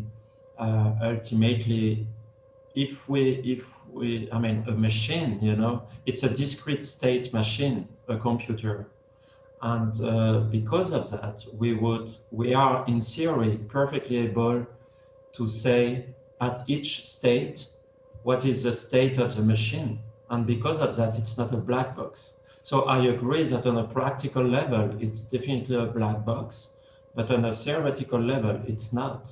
Mm. While the brain, for example, at the very moment, it's I would say it's a black box, of course, on a practical level, but even on a theoretical level, because there's too many things that we don't understand, it's also a black box. Okay, fine, we could say that what happens in the brain is pure physics. And because of that, we could say that it's not a black box, because we understand the laws of physics, and therefore we should also be able to explain what happens in the brain exactly as we can explain what happens in a CPU. But it's not that true. I think there's much more things that we know about the black boxes of AI than what we know about the black box of the humans, which is the brain, ultimately. You know, so it's, again, I really think it's different. I have the feeling that that real creativity is something that, again, ultimately is can't be predicted at all, even with different probabilities. But the result of AI is perfectly computable. We can compute the set, even if, again, I insist on that, the figure would be absolutely immense. But theoretically speaking, we can perfectly compute the set of answers that an AI can give. You know, so for that, I think there's really both let's say a philosophical difficulty, extreme difficulty, but also a kind of mathematical difference between the creativity as we are used to define it and the creativity of a computer, which is ultimately a finite state machine. Okay, can I just just chip in something more, something just to go and put some more fuel on the fire, as it were. But this is a great debate, so thanks for these contributions. Let me just kind of like what I'm trying to do is to introduce Margaret Bowden, and you know, and I always preface this, but I think she's a wonderful, wonderful woman who's made a huge contribution, even though I'm a bit skeptical about some of the things that she says. But just to kind of say briefly that there are a number of distinctions that she makes in terms of her discussion of creativity. There's one that's between historical creativity, that i.e. the first time it's ever been produced, something's ever been created, versus personal creativity. That is the first time that you personally have ever created something. There's some problems there myself. I could see already, but then she kind of goes into these what she calls three types of creativity: combinatorial creativity, exploratory creativity, and transformational creativity. And she lays these out. I mean, there are a series of books over time which she's made these arguments. What my problem is that she's kind of got stuck in this position in a way. I mean, she formulated it, and it's not quite clear where those formulations came from. And these are the definitions, especially these three different types of creativity that she's laid out. But there is, I would say, some really, I mean, she's a pioneer in many ways in terms of trying to lay out these things. So let me just go through some of the concepts that she's been looking at. So combinatorial creativity, where you kind of bring together unfamiliar combinations of familiar ideas. That's one of the concepts she develops, and we can imagine collage as being one such an outcome that is based on these unusual combinations of familiar ideas. She also has this notion of exploratory creativity, which is really in a way where architecture is often where she locates architecture, almost as though she's talking about the possibility of a conceptual space in dealing with shape grammar. She was very much interested in the work of George Stymie, his name is I forget now, who did some studies on the possible Palladian villas. I mean, taking the rules of Palladio and seeing what other possible villas could be extrapolated. And the example I use, and I'm slightly embarrassed because Emmanuel's here, but to use his example of the Bauhaus, or the Bauhauses, shall we say, the possibilities that the central one being the Bauhaus itself. So we're very familiar because I used to teach there. I used to stay there in the Prilla House. But the idea that there may be other, not one Bauhaus, but many Bauhauses. Then she has this notion of what she calls transformational creativity, which is really where you kind of, there are huge kind of paradigm shifts in terms of knowledge. From kind of Thomas Kuhn's perspective, that would be, let's say, shifting from Newtonian physics to Einsteinian physics. Or, I mean, Foucault has this term episteme, very similar to that. But this idea that you could get massive, surprising shifts in understanding, which is primarily the domain of science. And this is something that I mean, that Marcus de Sauté picks up on, and he buys into Margaret Boden's three types of creativity, uncritically, I would say. I just think that, I'm not going to think, I don't think we can ever come up with any definition of this, but I think we can at least unpick or challenge in some ways Margaret Boden's thinking. I certainly think that it's time to rethink creativity. And there have been quite a few publications that have come out recently, and one of them being Arthur Miller. This is actually a very good book. He's a kind of historian, philosopher of science, based in London, an American, and this is a very useful overview. And if you're looking for a book so far that's looked at the possibility of creativity, especially in terms of the art world, this is really not bad. And I think I was just rereading this, and I've not really written about creativity myself, although it's something I would love to at some point. But I touched on it in my book, and one of the ideas I came to was that the real problem about Margaret Boden, which I arrived at myself rather than through his work, but he comes to the same conclusion, is the problem is you're focusing on the product rather than the process. And I would, one of the things we've raised before is a kind of comment made by Ben Cerveni, which I thought was a really good comment, where he was kind of saying that basically that when you're a sculpture is about the process. It's not about the end result. It's about the process, and it's about chipping away at the marble with the kind of your whatever, hammer and chisel and so on. And to my mind, therefore, another crucial concept, which is not one that he used, but I would put in there, is the idea of affordance. In other words, it's often, sometimes there's a kind of something that comes out of that interaction between you with the hammer and chisel and the marble itself, and it's to do with the affordance of what not only what the chisel could do, but also the kind of the resistance of the marble and so on. And this was a kind of comment that came out in the summer when we were discussing creativity. something I mentioned before, but I think it's worth putting it back in, mentioning it again now. Sanford Quinter was criticizing Alberti's understanding of creativity as the architect who devised in the mind and realized through construction, ...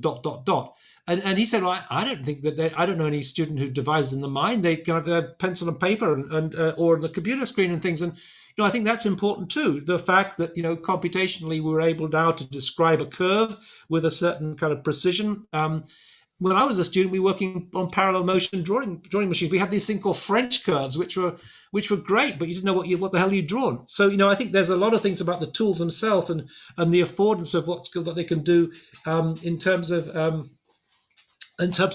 different approaches. So then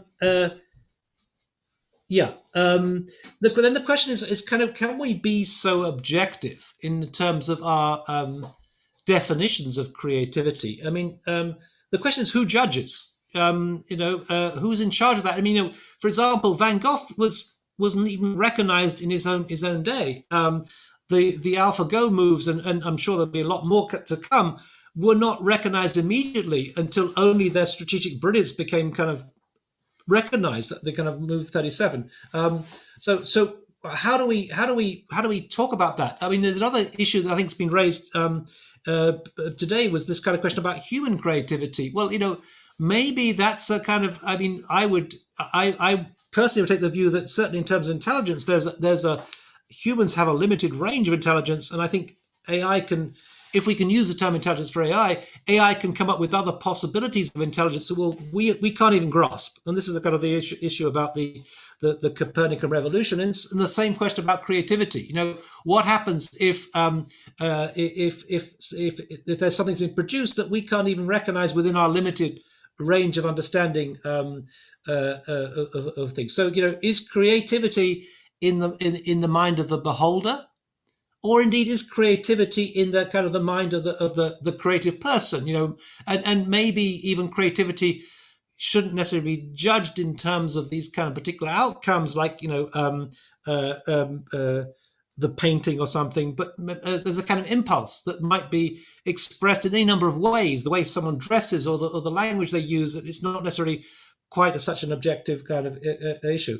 And finally, I'd say, what about the question of the personal versus the historical creativity? I mean, how do we know that something has been out there and someone else has invented it? I came across recently John Fraser. I was talking to him about his use of the kind of biological metaphor in terms of architecture, the way that he used it. And I was asking whether he knew about John Holland. And he said no. Well, John Holland had been working on genetic algorithms and introducing a biological metaphor into his computational world, and independently, John Fraser was doing something completely different. They were not aware of this. So just to say, one of the kind of, this is just, I want to pick up also on other sort of comments that were made over the last few weeks, and the idea that Melanie Mitchell makes is to say, well, but you've got to be conscious in order to be creative. Therefore, a computer can't be creative. It doesn't know it's being conscious. And I would just simply add to that another comment that I've already made, is Max Tegmark's comment that basically, maybe a lot of these things, the kind of the light bulb moment when something kind of comes up, we're not even conscious of half these things. And it's, is it the fact that retroactively you think, oh, that was an incredible idea? And that is where consciousness kicks in. In other words, maybe the creative impulse, or whatever we're calling it, is not necessarily part of the domain of the conscious. And then I want to sort of kind of, I think there is so the point's been made several times today, and I think it's a really important one about, human creativity. And I want to just challenge that. I want to challenge whether we as humans are quite as creative as we think we are, and so the issue of kind of creativity was brought up in I mean, of course, I guess one of the points to go back to is in terms of kind of the whole thing about the discussion about obvious and the painting that was, or the artwork that was generated through AI. Well, who was the author in somewhere?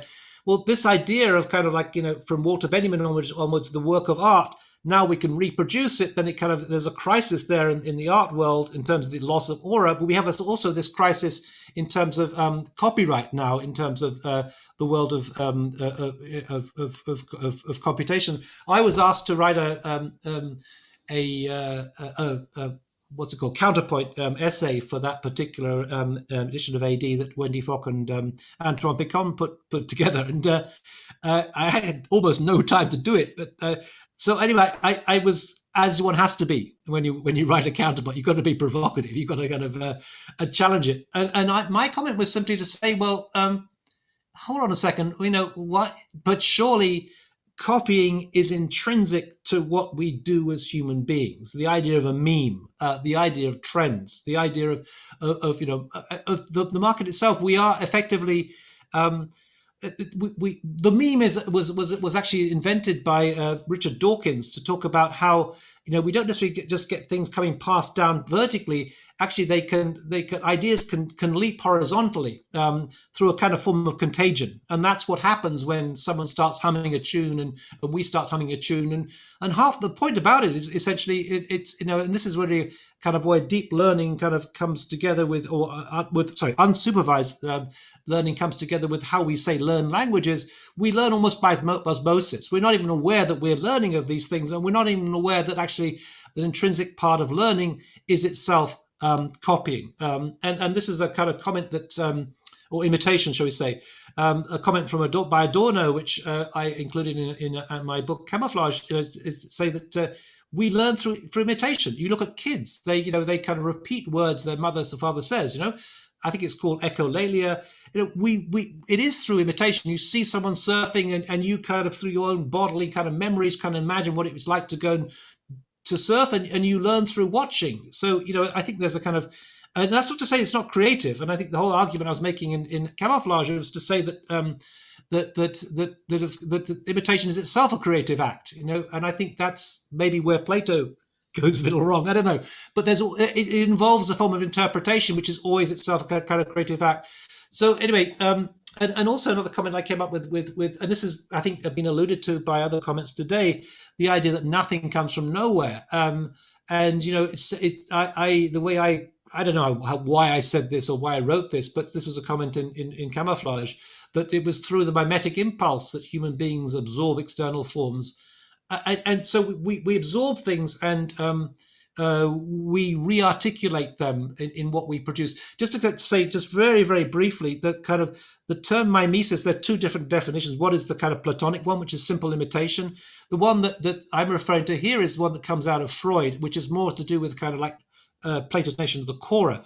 Now, what Freud says, and he introduced the term in his book of jokes, and he said the way that we can identify with somebody who is say slipping over a banana skin. You know how slippery a banana skin.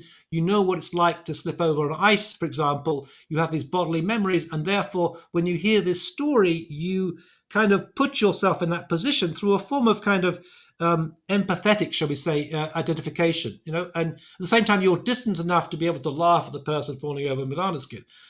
So anyway, I think that we need to think about the way that actually. And maybe I'll mention this more next week about how we look at external forms, and I mean, there's the famous example of Sydney Opera House where Utzon saw the sails of yachts in the harbour, and somehow they became the vaults of his. I mean, clearly they were evolved as they were constructed, or as the engineers came involved, they became more rational. But nonetheless, the initial impulse came from that. And so I want to kind of like ask the question: to what extent, how creative are we as kind of as individuals? And I've given this so many times an example, but let me give it again. Is in architecture, we keep within a certain kind of range, right? The comment would be that if someone designed a pineapple, you would get failed, right? But if you do something that's kind of a little bit like Zaha or Rem or whatever it is, in the way that Ahmed Amalgam is working with his GANs, you're kind of close enough to the canon, shall we say. There's a canon, a way of doing things. And what is architecture has got to be close enough to the canon, but at the same time, not exactly the same. That's why I've used the metaphor of jazz. And I think, when you go to kind of this, so not only does architecture itself have to depend in some way on the canon and responding to or being close enough to it, but also people themselves tend to have their own kind of what can I say? It's kind of like signatures, by which I mean not literal signatures, although that is part of that, but kind of maybe one could explain these kind of signatures through kind of neuroscience in terms of kind of neural pathways and so on. But we tend to sort of end up with certain forms of expression that are clearly identifiable, and I can tell when I hear Matthias talking, even when I've got the screen, or Costas, or Manos, or Daniel. I mean, I can tell. I immediately recognize the words and the accents and so on. I know who it is with my eyes closed. So I can tell those things. You can tell. I can tell when I go surfing. I can't see a thing because I don't wear my glasses. But from 100 meters away, I can tell someone by the way they walk, how they do things. And so we have these kind of almost like traits that where we end up being constrained by our own particular logics. And the way that when I was a school kid, I referred to this in one essay once, that it's almost like we're like pieces on a chessboard. Now, there are certain constraints to how we can operate, and some people are more flexible than others. Some people cannot go back on something. They double down. Certain politicians have that capacity. They can't go back, and that makes them vulnerable like a pawn in a chess game. But the queen, for example, is far more agile and able to move in different kind of ways. And we are constrained by that. Now, of course, there are some kind of game changers. There's kind of moments when people kind of introduce new things that are kind of a bit like transformative creativity that Margaret Bowden refers to. And maybe one can kind of like refer here to someone like Gehry doing something, like the Guggenheim. I mean, astonishing. It just completely changed the rules of the game. But then Gehry repeats himself, So, this on the right-hand side, the Walt Disney Concert Hall. So, I'm just wondering to what extent we can to take that further. Maybe sorry, I'll just one comment just to go and add just finally just one simple thing, which is more kind of picking up on what we were talking about before in previous sessions, and that is to say, sorry, I just lost that a second. That is to say, can AI be more creative than human beings? That's just a provocation in the context of what we're talking about. And this goes back to my earlier kind of comment of we recognize creativity, and this is I thought. Alan Turing is absolutely astonishing because he hasn't even. I mean, he's imagining the possibility of what can happen before these things have even been done and developed, and the idea that that maybe the computer could compose a sonnet. But the problem, he said, is that maybe only another computer could actually, another machine could appreciate the sonnet. I think that's an astonishing kind of comment. And of course, we go back to that point with Lisa Dahl, which I think is a really important comment at this point. I mean, it depends on how to define creativity. But if we're talking about strategic creativity in terms of Go or chess, maybe they are that they can far exceed our capacity to be strategically creative, shall we say? And of course, Lisa Dahl famously retired from the game of Go recently on the basis that that AI was something that was an entity that could not be completed. And this comment I think that Elon Musk makes with Jack Ma is so important, where Jack Ma says that that in terms of intelligence that humans. You couldn't produce anything that's much smarter than human beings. And Elon Musk comment, which I'm blown away by Elon Musk in some of the comments he sort of makes anyway. But we've got to recognize the limits of our own intelligence. And it's not to say that let me break out of this for a second. And we'll come back to some of these questions, I think, when we deal with the AI in the office, because this was raised before. But anyway, so that just to kind of throw that in the mix as well. To see what you think. I mean, I certainly, I really think we need to challenge Margaret Bowden's understanding creativity. Let me just simply put that down there. Just have a couple of comments, Neil, and thank you. By the way, it was very loaded presentation. But with regards to the final question, if I can start with that, if AI can be more creative than humans, I think perhaps that's unfair to some degree, considering that the standards for assessing creativity is not consistent. Intelligence has had a consistent benchmark for its assessment throughout, historically, but creativity has not had that. And so I suspect that, humans would tend to kind of, let's say, up the stakes for, making that call when it comes to kind of I'm not going to say post-rationalizing, but to some degree, introducing or identifying the value within any AI generative kind of tool-driven process. The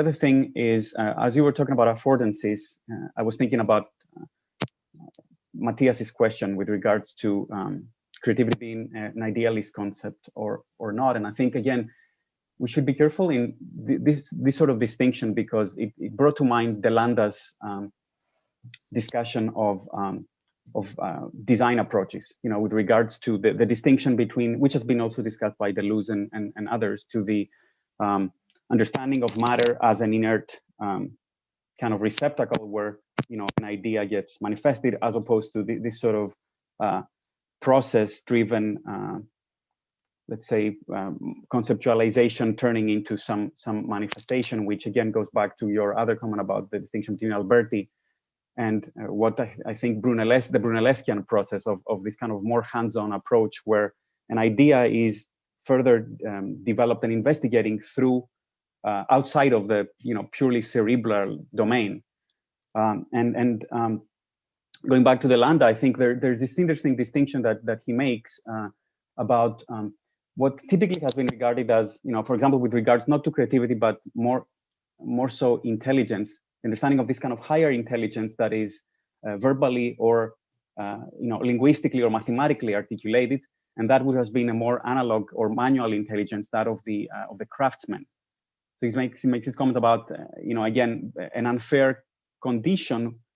For example, during ancient Greece, there was any kind of manual craftsmanship was not highly regarded, because a lot of the craftsmen, even the most skilled of craftsmen, were not free men; they were slaves. And so there has been this kind of, let's say, incongruence in identifying or classifying some parts of this kind of intelligence, which are extremely valuable, and those other ones which have been considered as the more accepted ones, but nonetheless, I think they're lacking, this kind of other dimension, which leads to the heterogeneous understanding of materiality and the processing of how that can affect the final result, through putting more value into the process itself, as opposed to just the original idea, which is, materialized into the brain. I'd like to bring Marina in here, but can I just simply sort of say that just to add to that kind of comment, there was a fabulous paper by, Delanda is absolutely important here, I think, certainly in terms of kind of materiality and things. There was a wonderful comment he makes, a contribution to the digital tectonics debate, where he talks about the distinction between the major sciences, which are the kind of rule-based, kind of top-down sciences, and the bottom-up empirical experimental sciences, and he contrasts Newton to Robert Hooke, who's kind of exploring an experimental kind of way, and that becomes a crucial distinction. Of course, eventually Robert Hooke, you get Hooke's law, it becomes part of, which of course is part of Deleuzian logic anyway. You get this reciprocal presupposition between one and the other, and eventually that one becomes the other, and eventually Hooke becomes the kind of the mainstream. But I want to try and maybe tease out something from Marina, or try and invite Marina to say something. Yeah, thanks, Neil. Yeah, I completely agree with Manos. Last time was the same. I believe that in a way, I don't know. I know that it's a controversial question, but I don't believe it's a race between human intelligence and machine intelligence. And I can also introduce another concept, which is present in War in the Age of Intelligent Machines from Manuel Delanda's too. And this idea of fog of war, this idea of fog of war, that it's to invert this logic. It's not a logic that dominates everything. It's more about intuition. So in this way, because I made the same question, I made it to Bruce Mao a few months ago in a conversation, and he answered me with this. Like I asked about his creative processes, because I'm interested in processes. And he told me, he started to speak about this fog of war thing. And maybe I have like one question, or to add a question about this this conversation, that could be like, I mean, we think we create in a way because we're talking about creativity, but we create by doing. We know this. I mean, we saw like different creative processes, and all the time it's about doing. In a way, it's the same that Deleuze said about how you create a concept. The concepts are not there waiting for you to take it. The concept, you need to build the concept. So there is some learning process by doing, and there is some creative processes by doing as well. And using intuition as a kind of method, you can go to that point. So maybe my question is, what do you think, what is the balance between what we remember, what we use in our memory, and what we just forget? Because I believe that there is certain thing in the process of creation that you need to remember something, or you need to use certain things that you know, but at the same time, you need to forget certain processes to be creative, to move forward and to evolve in a way, like a kind of strange evolution, but to move forward to the next point. So maybe my question could be like, in which, I mean, me as an architect, but also could be like a question for a philosopher, okay, and also be like a question for someone, I don't know, cinema director or someone like that. Like, I mean, what do you use from what you already know about, what do you use about your memory, and what do you forget about it? And in this way, I mean, yesterday we finished this workshop. This is my production from the workshop yesterday, but I'm super optimistic about, after Daniel Beauchamp's classes, I'm absolutely optimistic about the future and about how we can use this. And I think that fog of war could be like a beautiful idea for us to change these processes, as you said, Neil, that is present in digital tectonics too. So that could be my comment. Yeah, maybe just I could just add to that. I mean, just to put back in the melting pot, the Zizek's notion, because you talk about forgetting, but what you know and what you forget. But what about this kind of the unknown knowns, as it were? You know, so the Cheney's kind of comment that there are some things we know, and some things we know we don't know. There are some things that we kind of but the point is, Zizek said, well, hold on a second, the one you've missed out on, what are the things we know we don't know that we know, which is, say, ideology. That is the kind of the background sort of level, which is kind of invisible. It's our horizon of consciousness. We're not aware of it. It's like our accent. We don't even know it's there. I'm convinced I haven't got an accent, but you'll probably think I got a British accent, right? But you know, we don't know it's there. So you know, there's also that as well. Yeah, so I'll just add a bit on this kind of idea of memory again. I was briefly talking about it at the beginning of the conversation. So this kind of relation between our memory and maybe we being creative or something. So again, yeah, it's just to make clear like this kind of distinction, like that in the end, you can say that memory is a sort of reconstructive process, while imagination, it's a sort of constructive process, yeah. So if we think about how memory works, mostly what you're doing, you're reconstructing, it's a sort of reconstructive process. So let's say we should not think of memory as a videotape or something, because in the end, what you're doing, you're just reconstructing the memory from its components, yeah, from different timestamps.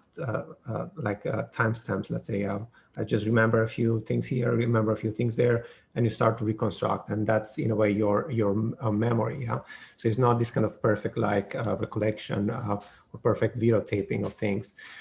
So then if we say that memory is something like a reconstructive process, then maybe we can think of imagination as a constructive process, where we are actually putting together all these components in a very novel way. Yeah, so our memory, our past experiences, and so on, our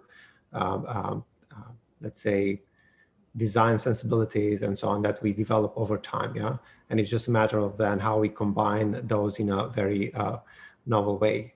So if we think about it, they might probably these two, like the way that memory it's reconstructed and imagination is constructed, probably they are situated in the same kind of brain like areas, let's say. Yeah. So I think here what we have to think also about creativity, not creativity, imagination. So imagination in a way allows us to create this kind of accurate predictions of the future. Yeah, and probably this one is going to touch also on the part where I really believe that true creativity really begins. Yeah, So you have imagination that allows for this kind of more accurate predictions of the future. So in a way, what you're doing, you're creating hypotheses like plans of what you can do. You analyze how they will turn out and so on. And that will be the part also when we start to think about counterfactuals, for example. Yeah. So what if a different condition plays out? What if there is a different condition, then how things are going to play out? Yeah.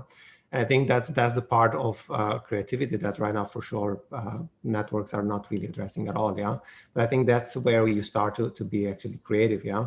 And it's probably the creativity. It's also in that kind of part of imagination. Yeah. How do you reconstruct your memories and so on? Yeah.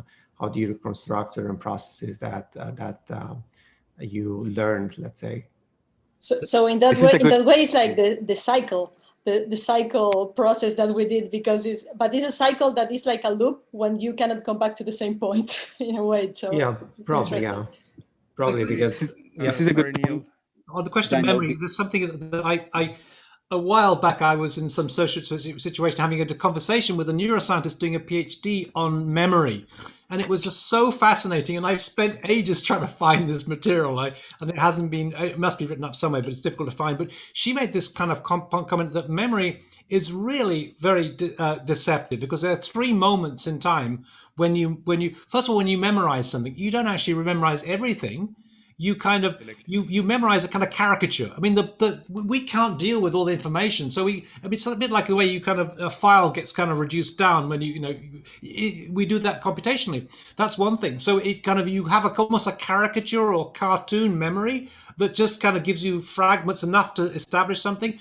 You put it in your brain, then apparently at some point it gets kind of stored in another part, the hippocampus or something. I'm not quite sure which one. At that moment also, there's a kind of certain corruption, shall we say, that happens. So it's corrupt. It's a kind of caricature to begin with, then it's corrupted. Then when we retrieve it, apparently, according to neuroscience, it also gets further corrupted. So I think that memory is absolutely not as reliable as we think it is. Yeah. Neil, who goes first? Sorry, my apologies. Just briefly. Yeah. I'm going to keep it short. Yeah.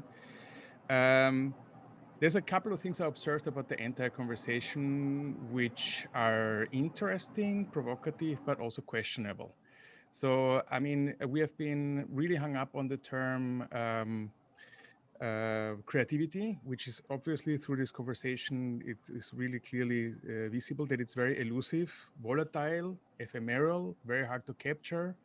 And specifically, if we're talking about it in terms of computational design methodologies and so on, it's really, really, I think, really questionable to really get so much hung up on that. But there were other terms in the conversation which I think could be interesting, because they're maybe a little bit easier to quantify and really discuss through. You mentioned terms like authorship, Neil, you mentioned agency. I think also to discuss sensibility, like what kind of sensibilities are these processes creating that can propel architecture further. Because at the end of the day, I think what we're trying to do is somehow find, like, how does this new emerging technology propel architecture further in some way, shape, or form. And this can be through optimization, but can also be through morphological studies, I would say. And that's where like things like authorship and agency become interesting, because then it becomes clear that there's like this, I would say, post-human process going on where it's not entirely human-made, but there's like something in between computational and human that evokes a possible process to get to a project. And I think the main term is here, the project. What's the project of AI in architecture? Yeah, the point I wanted to make was about memory. And for example, Neil, you said like you can kind of understand the accent and like distinguish who that is. I think these are actually intuition. So I think there are quite different ways, quite distinction between the two different learnings. One is you nurture your experiences to using your experiences and nurture your intuition. And another thing is you read a book and memorize things and like just forcefully building up your knowledges, and that's I think that is a very different types of learning. And I think what AI is trying to mimic, the human neural network or whatever, is about how human nurtures our intuition. I think that's why it's very difficult to articulate like how we are actually formulating those memories into our own like ways of distinguishing people from just hearing accent or voices. I think those are quite different things than like I think that is very different. Two different learnings that we are talking about. Therefore, we should kind of distinguish the discussions between how we are using our memories, like to nurture our intuition, and that is something what AI is trying to mimic. I forgot what I was going to say, but one of the things was just wanted to kind of back Daniel up with regards to what he was saying about memory, because Demis Hassabis' doctoral dissertation actually was about looking at episodic memory and how, so basically one of the conclusions was that it is the same brain regions which are responsible for reconstructing, for imagination, as well as memories. I think this is a really important finding that can be used to further kind of understand how by trying to kind of tap into some of these kind of let's say circuits, we can begin to understand and connect to creative decision making process. There was another comment I had, but I kind of lost mine.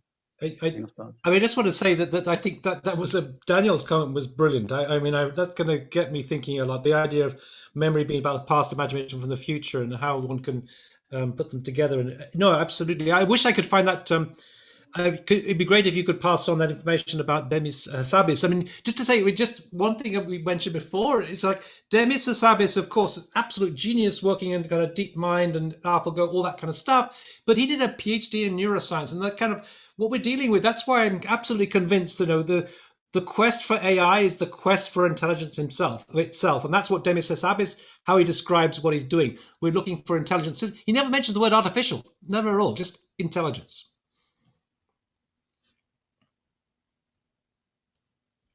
We've got about 10 minutes left before we should wrap things up. I can see that it's late in Shanghai there with Costas and in Shenzhen, but early morning still in on the West Coast.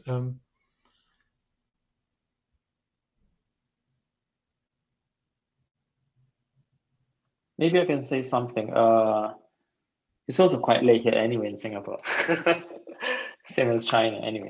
So I thought what Marina mentioned about this idea of forgetting and remembering is interesting if we look at a parallel neural network architecture like the long short-term memory, which is the LSTM. So essentially there is, if you look at the architecture, there is kind of a forget gate. I mean, literally it's called input gate, output gate, and you have the forget gate. So it's the idea of what to forget and therefore what else to push on through the neurons, right? So there is this attempt to somehow imitate, and really early, this recurrent neural networks, the char RNN, where they basically produce text, which is in some sense the creativity, if we frame it that way, as remembering and forgetting. In some sense, that creative act is based on this balancing, right, or what to remember and what to forget. And I thought Sumin mentioned about this intuition. So maybe what if we frame the intuition as the probability of remembering, forgetting, right, of associating one thing to another? That could be maybe a more computational way of framing it, rather than this elusive idea of intuition may not be exactly the most productive. And the last comment I have is that as much as Neil's comment about this question, right, are humans being really that creative? But then if I was thinking if it's true that the AI is more creative than humans, then does it really matter anymore? That I mean, who cares, right? If we can't appreciate it, like Turing said, it could only appreciate it by another machine. Then what's the point? Yeah. I do think that humans are creative. Like I think that we are born to be very creative, very dialectical, and then we go through maybe 10, 12 years of education to rip that away from us. So the way to see it is how can AI maybe, you know, sort of like make us creative again or something like that, because after the education, we would go from professional education that makes us even less creative. So there is so many things that sort of constraining us. So maybe, you know, AI or deep learning or all these things may be a way to just opening our minds a bit, reminding us how we were, you know, when we were kids, or experimenting and open to, again, to experience what I was saying. So I think, yeah, in that sense, I don't think we are so creative in our current capacity, like, you know, as professionals, or maybe ours more than others, but on average we're not. But that's because of other circumstances, not really human capacity, I think. Yeah. Yeah, so this is, I think, we really want to be like, you know, this kind, or I think we have this kind of God complex for sure. We really believe that, you know, we are better than everything. And I think it's the same thing. I think I sent to Neil one video with about ethics in AI, and we always like try to judge machines based on biases when, in fact, we are full of biases and we don't even know, you know, those biases. But we always hold that machine to a higher standard than we hold ourselves. Yeah, we always like claim, you know, machine is biased, but however you train that network is because your own biases. Yeah, whatever you input there, it's going to be biased, you know, and we are not even aware of it, you know. And it's funny because it's the same kind of discussion also when it comes to creativity. I understand that human creativity is more complex, and the same goes also, let's say, with DeepMind and with Garry Kasparov. Of course, if you treat like the genius of DeepMind beating Garry Kasparov, yeah, it's great. Yeah, that specific task, it was amazing. Yeah. But of course, no one is excluding the fact that Garry Kasparov is also good at, you know, he knows to speak multiple languages. He's good being a great human and this and that and that. Yeah. And the DeepMind is not able to do that. Yeah. So I think also here with creativity, we kind of have this kind of like God complex where we think that we really own creativity in a way, when in fact, I don't think it's really like that. Yeah. I think also machines, they can be extremely creative. It's just that we as humans, I don't think we are able to actually backtrack things and understand why they are creative. So for example, yeah, I think Neil was also saying, you know, Go, the move 37 in Go was creative only after the fact. It wasn't creative while it was played.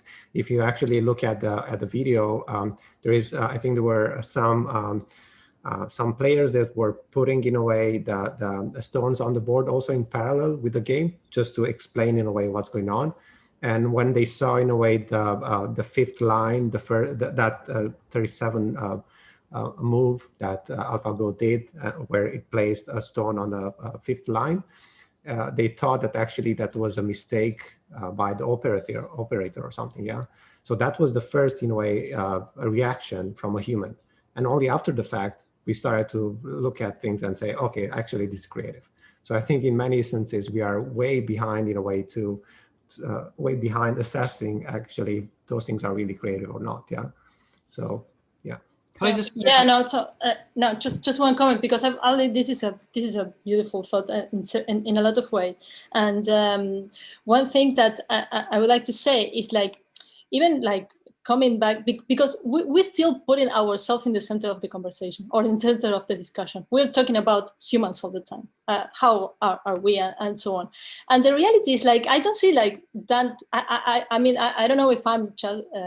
I'm losing my mind or what, but in a way, I believe that there is like no so precise difference between we and our environment and we and machines, because in a way they are like we are all connected in a way. I mean, it's impossible. We talk about the augmented mind, for example, in other conversations, and the reality is like, for me, it's like a kind of augmentation of our thought, if we want to, if we want to understand in that way. And related with the idea of authorship, it's the same. We are not the authors. I mean, in terms of authority, we are not the authors, because we live with others and we learn from others and we learn from our environment, and it's not our authority or our control. For example, if tomorrow came an hurricane, I don't know, in Miami, for example, and they blew away all, or the rice level augmented and so on, and it's going to change all our reality. So we don't have control, and we live in this kind of connectedness with our environment, and this is like a great, huge and complex system. So in that way, I believe that if there is an authorship, is this collective creativity that you mentioned before, and this collective authorship with we and the others. And it's also related with the idea of swarm intelligence that Neil was telling a lot, and a lot of people. But I mean, this is for me the center. We are not the center, and we are not the only ones here. So that's my final comment to this. No, that's great. Yeah, I want to add something. Go on, man. Yeah. Because when I think about creativity, we always say, okay, jump out of the box, right? But what is the box? I mean, for the human society, we made a lot of rules by minorities, and that's the rules. And sometimes we break out those rules and we say, okay, it's a kind of a creativity, because this is something new in terms of the decision making, or when we do operational management.